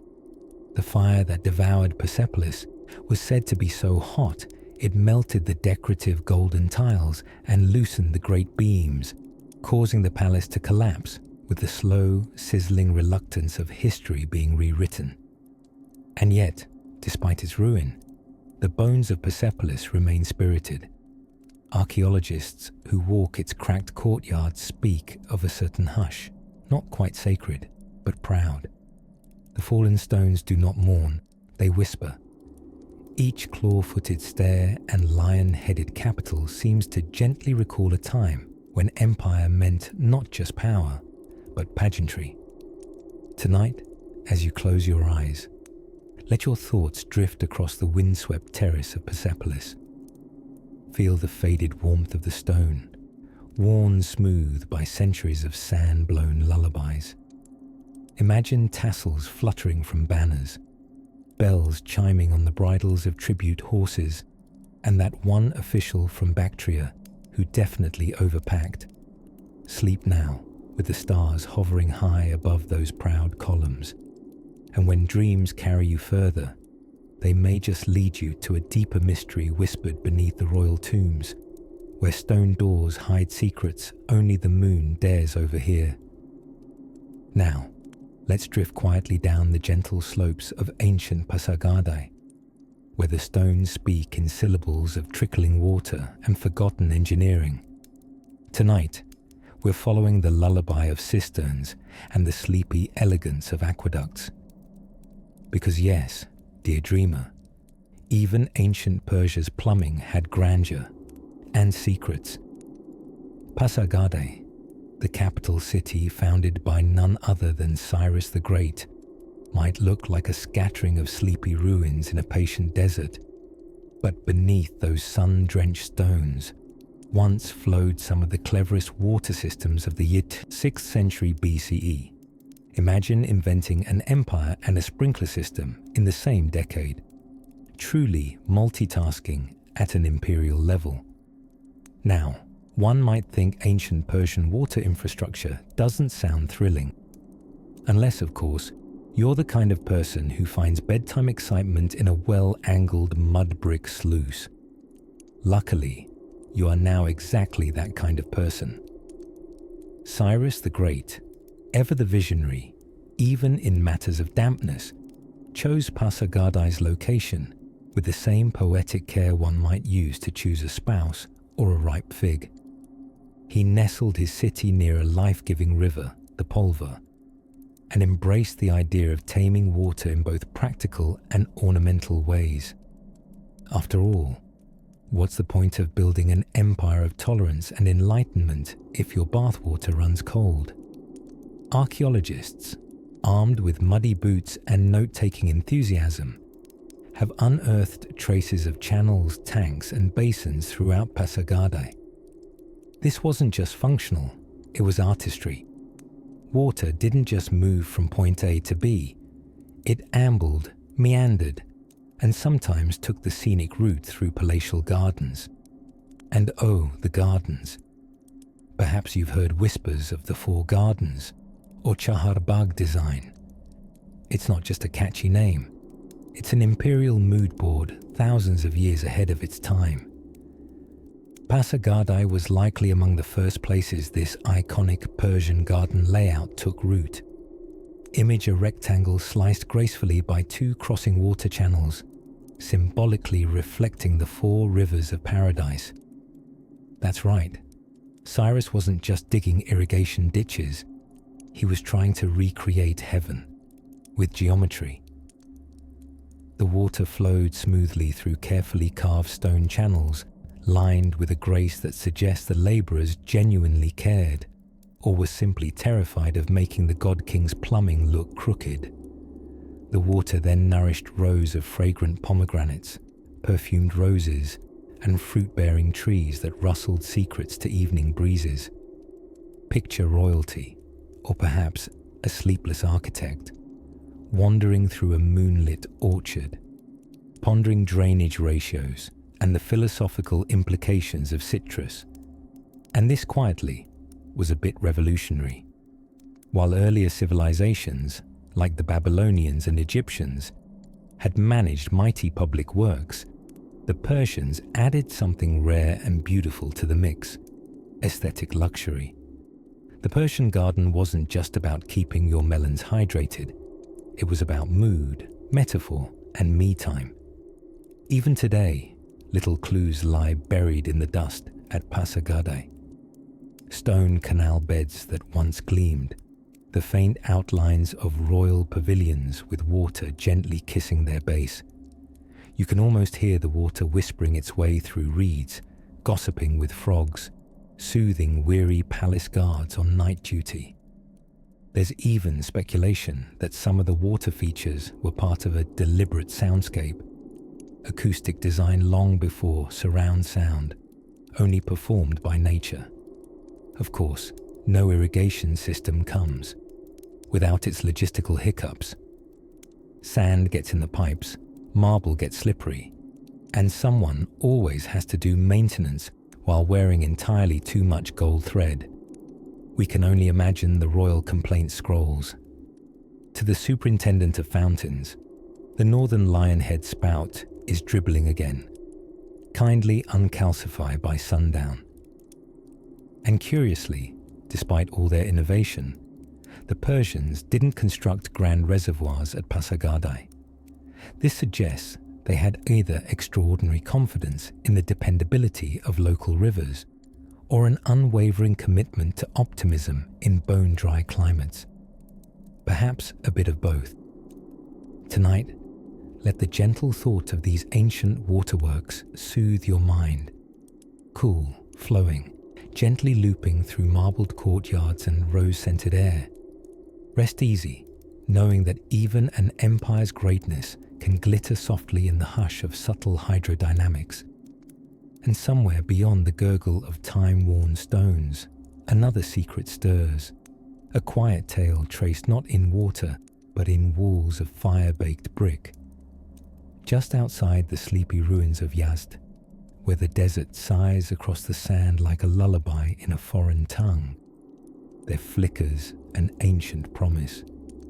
A little flame, small but defiant, trembling not with fear but with purpose, much like a cat who insists on ignoring you from across the room. This is no ordinary fire, dear listener. It is part of a centuries-old tradition, born in the Persian heartland, in temples tended by those who held peace as sacred and ashes as holy, the Zoroastrians. Now, Zoroastrianism is not the sort of thing you're likely to stumble upon between yoga classes and your local farmer's market. It's old, so old that it makes ancient Greece look like a trendy pop-up museum.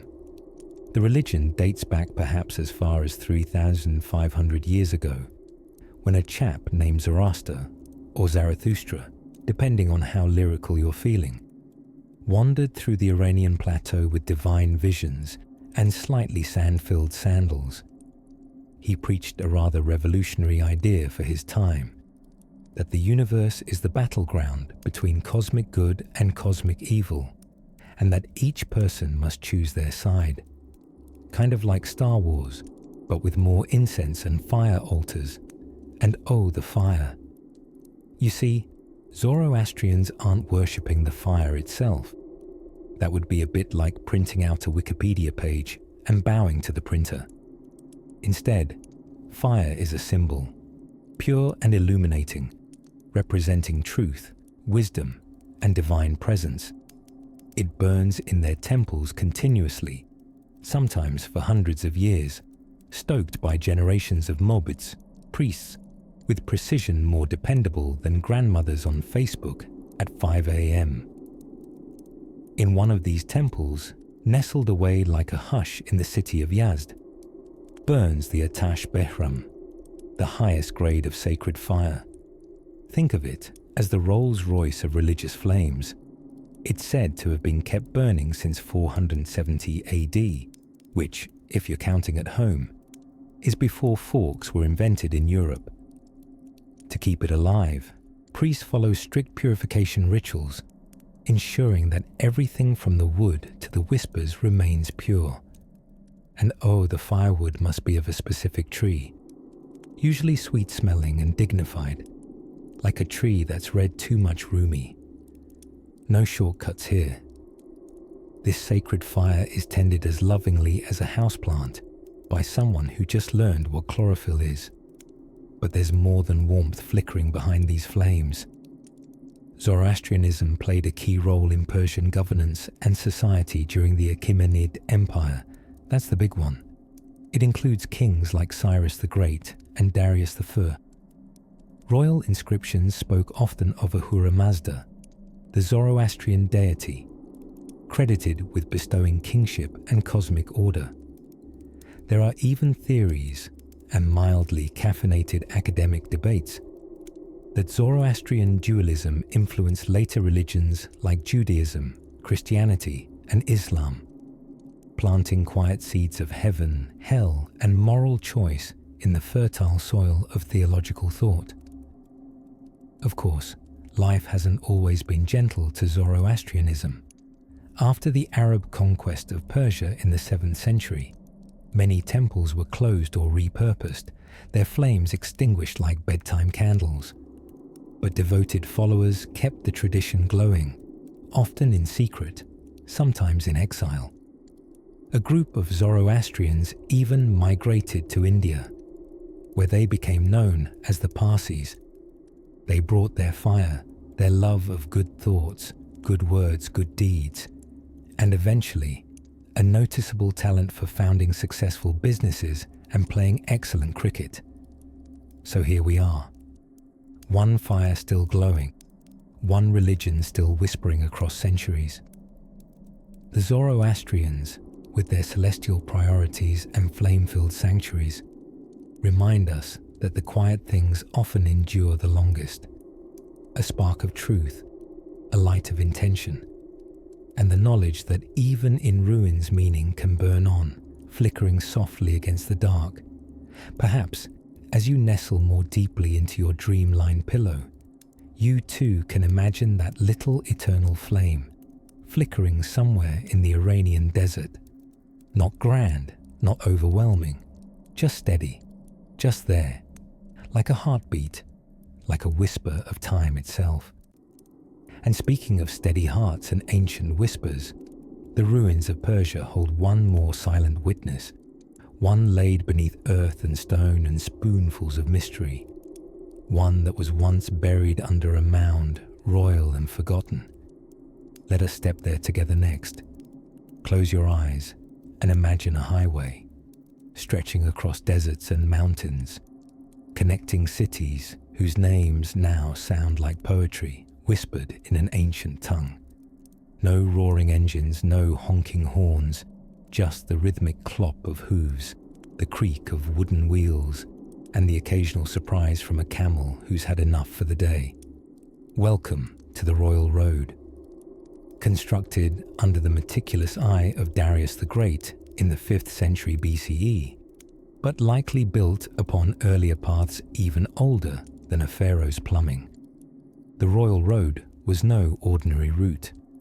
It was the superhighway of the Achaemenid Empire, weaving its way from Susa in Persia to Sardis in Lydia, a mere 1,677 miles. That's just under 2,700 kilometers if you prefer your measurements a little more metric, and a lot more confusing when you're half asleep. This wasn't just for leisure strolls or epic marathons. The Royal Road was a logistical masterpiece, designed to administer one of the largest empires the world had ever seen. An empire where messages, orders, and gossip needed to travel faster than a summer rumour in a noble household. Now, Darius didn't exactly invent the concept of couriers, but he did institutionalize it. He created what was, in essence, the world's first government-run postal service, called the Angarium. Picture a very determined mustachioed man with calf muscles of steel, galloping from one station to the next without an ounce of caffeine. These couriers were stationed at regular intervals along the road, which featured rest stops every 15 miles or so, each with fresh horses and strong tea. Well, probably no tea, but certainly fresh horses. Herodotus, the delightfully dramatic Greek historian, who had equal parts flair and footnotes, praised the Persian postal system in a line that still echoes today.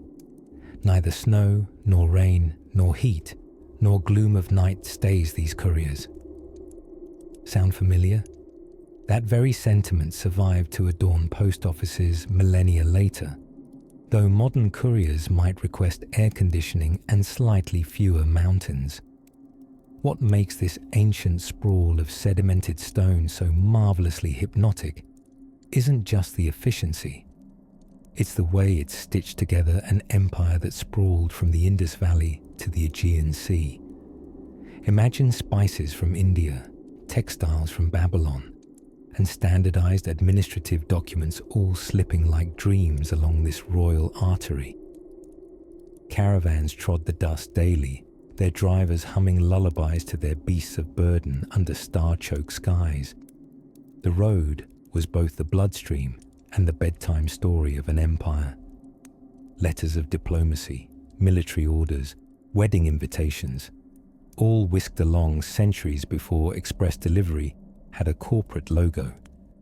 And it wasn't just good for business or bureaucracy, it was also cultural tectonics in slow motion. The Royal Road was how ideas hitchhiked history. Zoroastrian priests journeyed westward, Greek philosophers looked eastward, and somewhere in the middle, likely over dates and yogurt, people figured out that empires, much like footpaths, are really collections of shared stories. Archaeological remnants today still trace the route. Occasionally, you'll find an old stone well, worn smooth by hands and time. Bits of road marker or a child's bead, long lost and long precious. These fragments don't shout, they whisper. That's how Persia ruins speak, softly and with unusually high standards for road maintenance.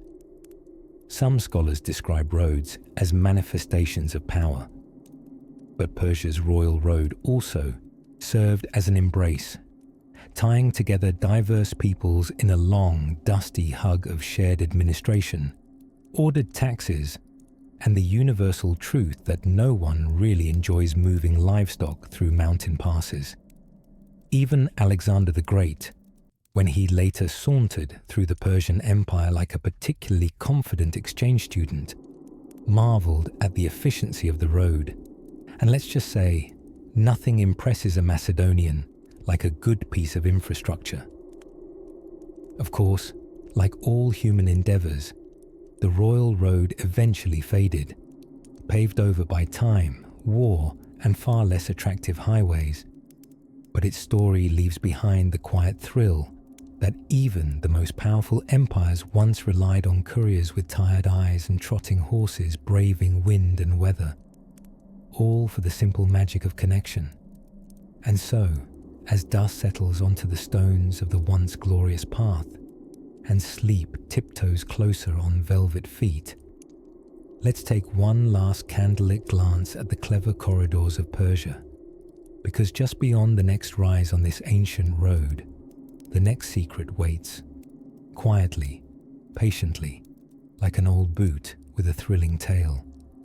Now picture this: a sun-blushed desert stretching endlessly in all directions, the air sweet with the scent of wind-blown sand, and something older still, something murmuring lazily beneath the surface, as though the earth itself is muttering secrets in its sleep.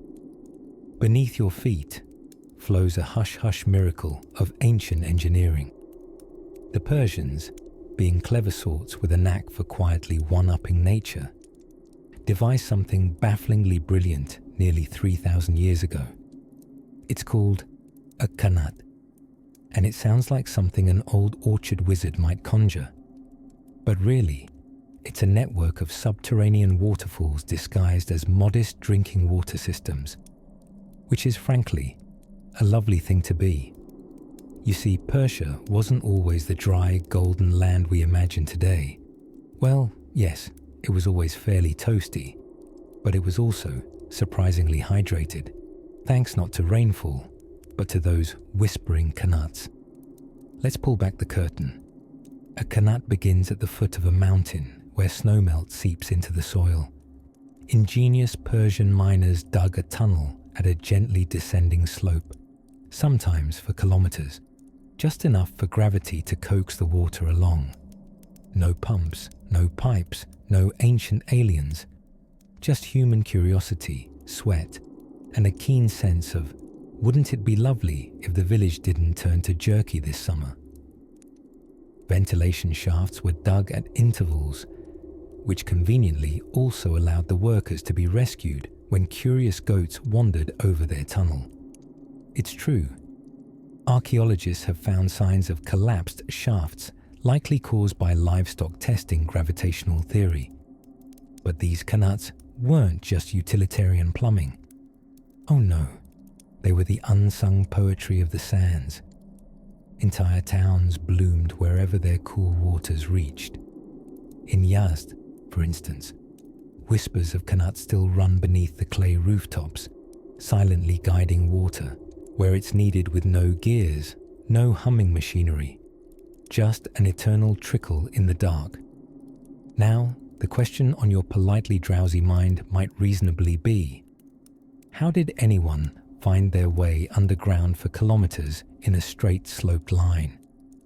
Enter the forgotten superheroes, the muqannis, tunnel artisans with a sixth sense for angles, moisture, and the exact structural tolerance of sun-baked sandstone. They would spend months under the earth, guided by rope, chalk marks, and what we can only assume was a hefty dose of goat-free meditation. They measured slopes not with machines or maths, but with bowls floating in streams, water levels, and a kind of mystical earth-whispering intuition that somehow involved not falling into their own wells. Even Alexander the Great, upon waltzing into Persia with his whole greased-up, toga-wearing entourage, was reportedly flummoxed by these water systems. How do they do it? He asked. There is no historical record of anyone telling him, most likely because the muqannis were very busy underground and did not take messages from sweaty Macedonians. The real marvel, you see, was how the qanat wasn't just survival, it was sustainability at its suavest. Water was shared, not hoarded.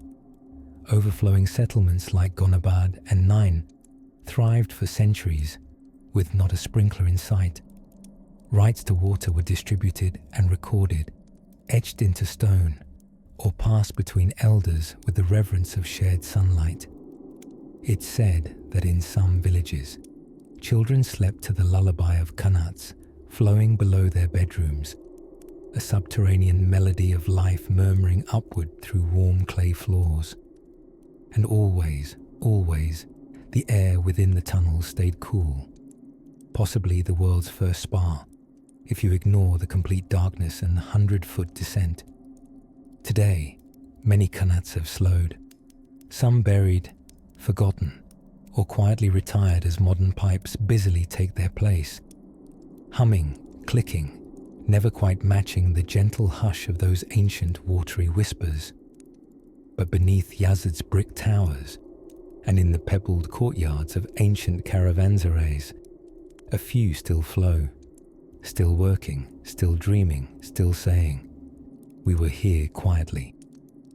So now, as we lie back, feeling the cool imagined breath of qanat air brushing beneath us like a ghostly brook, let us not rush ahead. The sands are wide, and Persia's ruins still hold more slow surprises, one stone at a time. Let's sleep on that. Until next time, when underground leads upward, and silence leads to something shinier still. If you ever find yourself drifting on the breeze of time, float eastward to the city of Shiraz, where poetry clings to the jasmine and the hum of ancient knowledge still murmurs beneath the cypress trees. Here, hidden behind sandy hills and serenaded by the soft rustle of apricot leaves, lies one of Persia's oldest lounges of thought, the remnants of Pasargadae, the capital city of Cyrus the Great. But tonight, instead of marching through palaces or examining cracked columns, we shall tiptoe into his garden. Yes, a garden. Not merely a patch of pretty plants, but perhaps one of the earliest intentional gardens on Earth, the original chill zone of empire builders. The Persians called it a paradida, a word meaning walled enclosure. Over time, that word evolved, passed into Greek, into Latin, then into English, where it became something else entirely. Paradise. That's right. The Persian garden is where paradise got its name. And while its geometry wasn't designed for Instagram, it was delightfully symmetrical and terribly symbolic. Water channels carved like quiet, glistening compass lines divided the garden into 4 heavenly sections, forming what scholars later called a chahar bagh, literally 4 gardens: earth, air, fire, and water in leafy alignment. It's the sort of place where even nature was politely told to walk in straight lines. According to the gentle murmurs of old stone tablets and ancient Greek eyewitnesses with strong opinions, these gardens represented more than royal taste. They were models of cosmic harmony, miniature Edens designed to reflect order amid a world that could be as dry, chaotic, and crumbly as a leftover biscuit. Soothing, isn't it? Among the trees, walnuts, figs, pomegranates, and the occasional plum with delusions of grandeur, flowed those clever irrigation channels known as qanats. These underground aqueducts are the quiet heroes of every sleepy Persian tale. Created by those brilliant Persian engineers who preferred peace over pumps, qanats brought water from distant hills with the determined patience of a camel crossing a library. No splashing, just a steady whisper of water beneath the ground, tickling the roots and nourishing the dreams of thirsty saplings. Even Alexander the Great, conqueror of many things including nap times, paused in awe when he stumbled upon the remains of this garden in Pasargadae. Legend has it he paced the perfectly planned paths and muttered something like, "Well, someone had a good eye for landscaping," probably with a confused frown and a faint longing for an olive. But lest you think this was all foliage and fancy footpaths, these green sanctuaries had spiritual significance too. In Zoroastrian tradition, the ancient religion that made fire fashionable, gardens were sacred spaces. They were designed not just to please the eye, but to represent divine order. Imagine walking through a place where every hedge hums politely, every flower knows its role, and even the bees seem to understand ancient cosmology. That's a Persian garden. By moonlight, one might imagine Cyrus himself strolling quietly between the rows, cloak whispering on gravel, pondering empire, or perhaps just wondering if pomegranates ripen faster if spoken to kindly. Of course, today, the bones of this paradise lie mostly beneath dust and archaeological reports.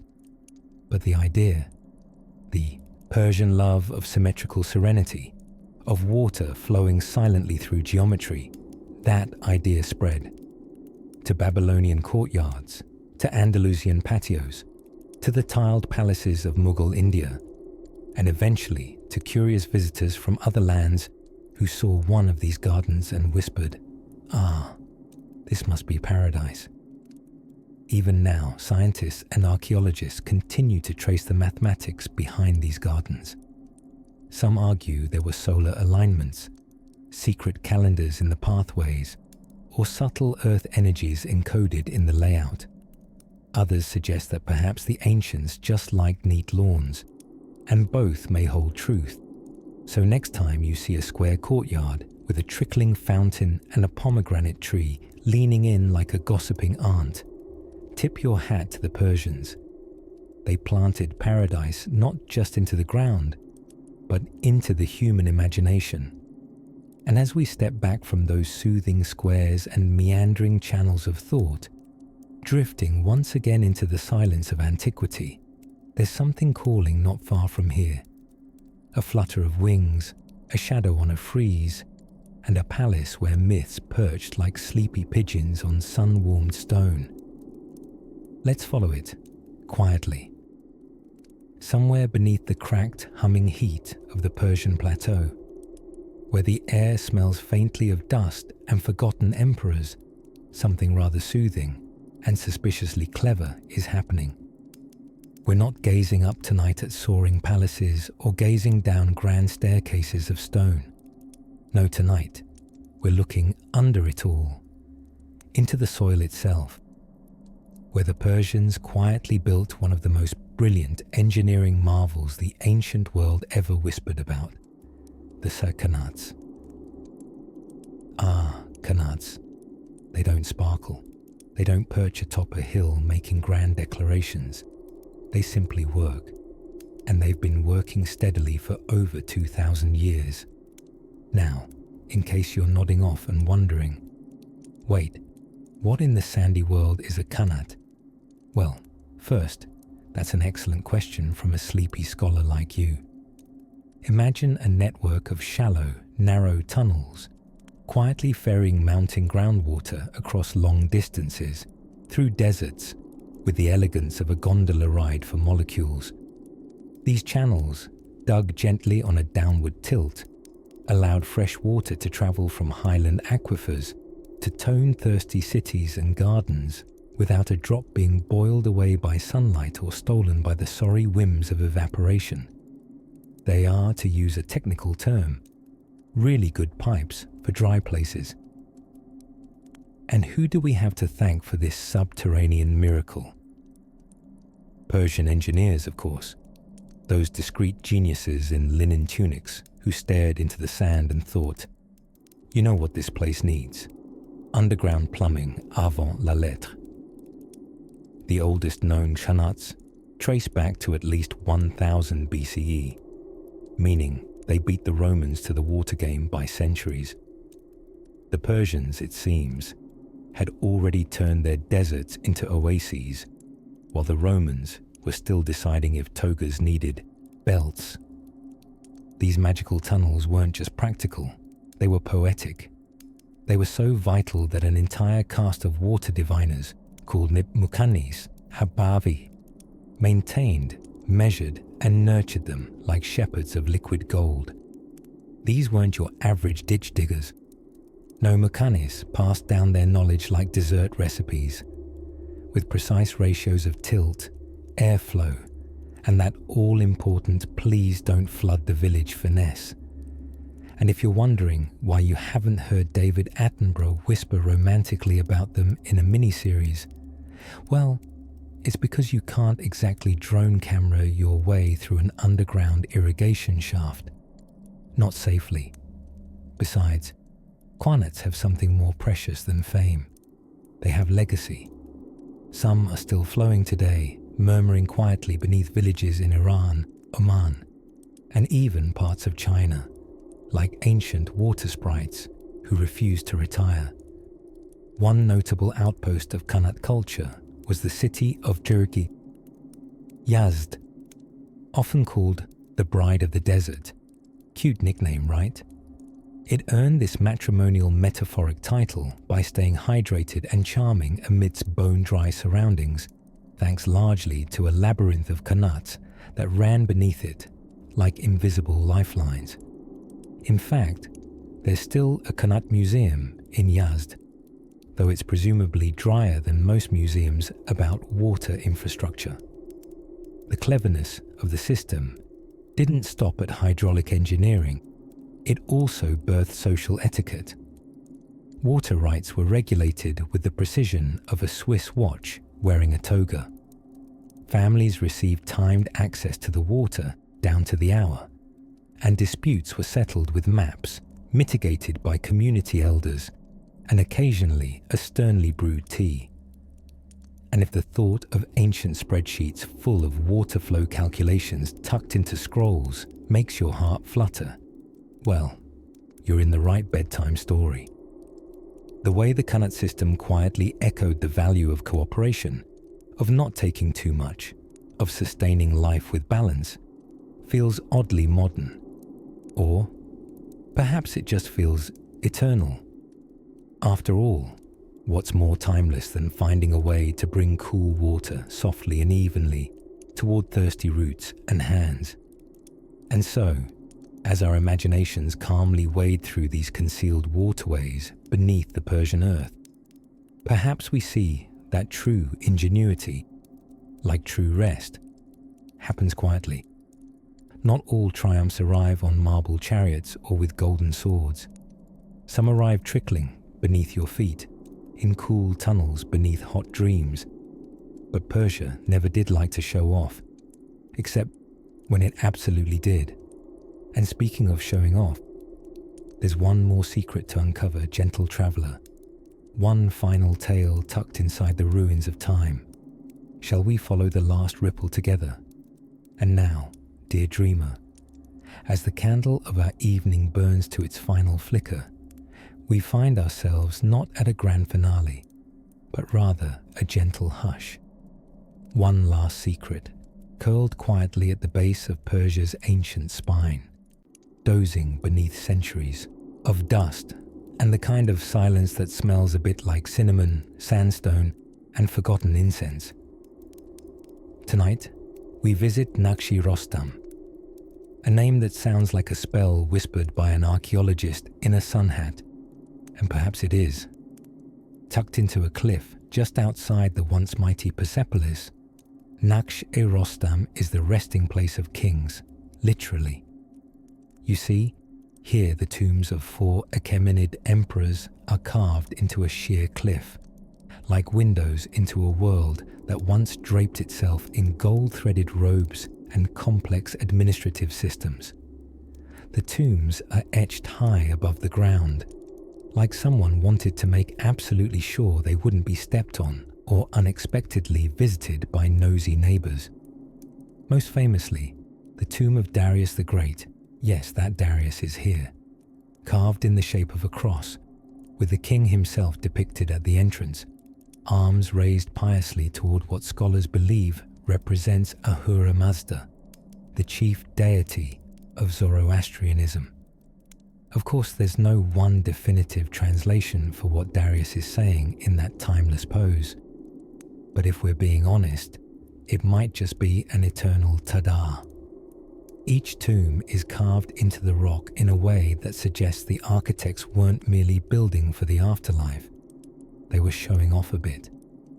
Perhaps there's no greater testament to a king's ego than asking a team of skilled masons to chisel your likeness into a mountain wall 50 feet up, all while explaining, no, it's not for me, it's for eternity.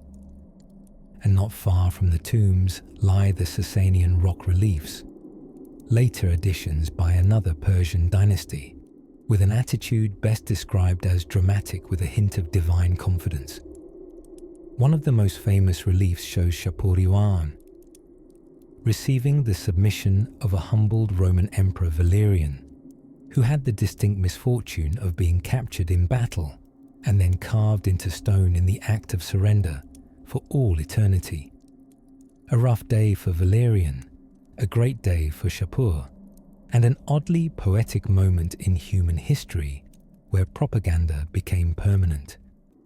But beyond the stone and the symbolism, there's something deeply cozy about this place. Maybe it's the way the sun kisses the cliff in the late afternoon, burnishing it in such a golden hue that one wonders if the kings, tucked neatly inside, are simply napping through the millennia, waiting for the next age to seek their secrets. Or maybe it's the stillness, the kind of peace that comes only when time has long given up keeping score. There's no bustling agora here, no towering columns eager to impress. Just the wind, a whiff of age-old dust, and the soft creak of memory. Nakshi Rostam is not loud with legacy, it's contemplative, humble in its grandeur, like an old librarian who knows exactly where the meaning of life is filed, but prefers to let you find it yourself. And should you ever find yourself under a Persian twilight, lingering near that sandstone cliff as the stars begin their ancient shimmer, you may hear the wind thread its way through the tombs, carrying echoes of prayers, of royal boasts, of habits long extinct, of perfumed beards and rigid ceremonies, and of kitchen servants whispering scandal behind marble walls. Even the tiniest secret, when preserved in stone, becomes history. So, my drowsy historian, this is where we end. Not with a bang, but with a whisper through ancient granite and silence warmed by ages. The tombs of kings, defiant and dreaming, cradle the stories of a civilization that built, ruled, and remembered, even if all that's left are the outlines of their silhouettes in rock. Let your dreams be carved just as gently into the cavern walls of your sleep. Let them echo with soft sandalwood and half-remembered myths. And when you wake, may you carry the sweetness of a secret whispered by time itself. Sleep well, little historian. The ruins are quiet now, and so are you.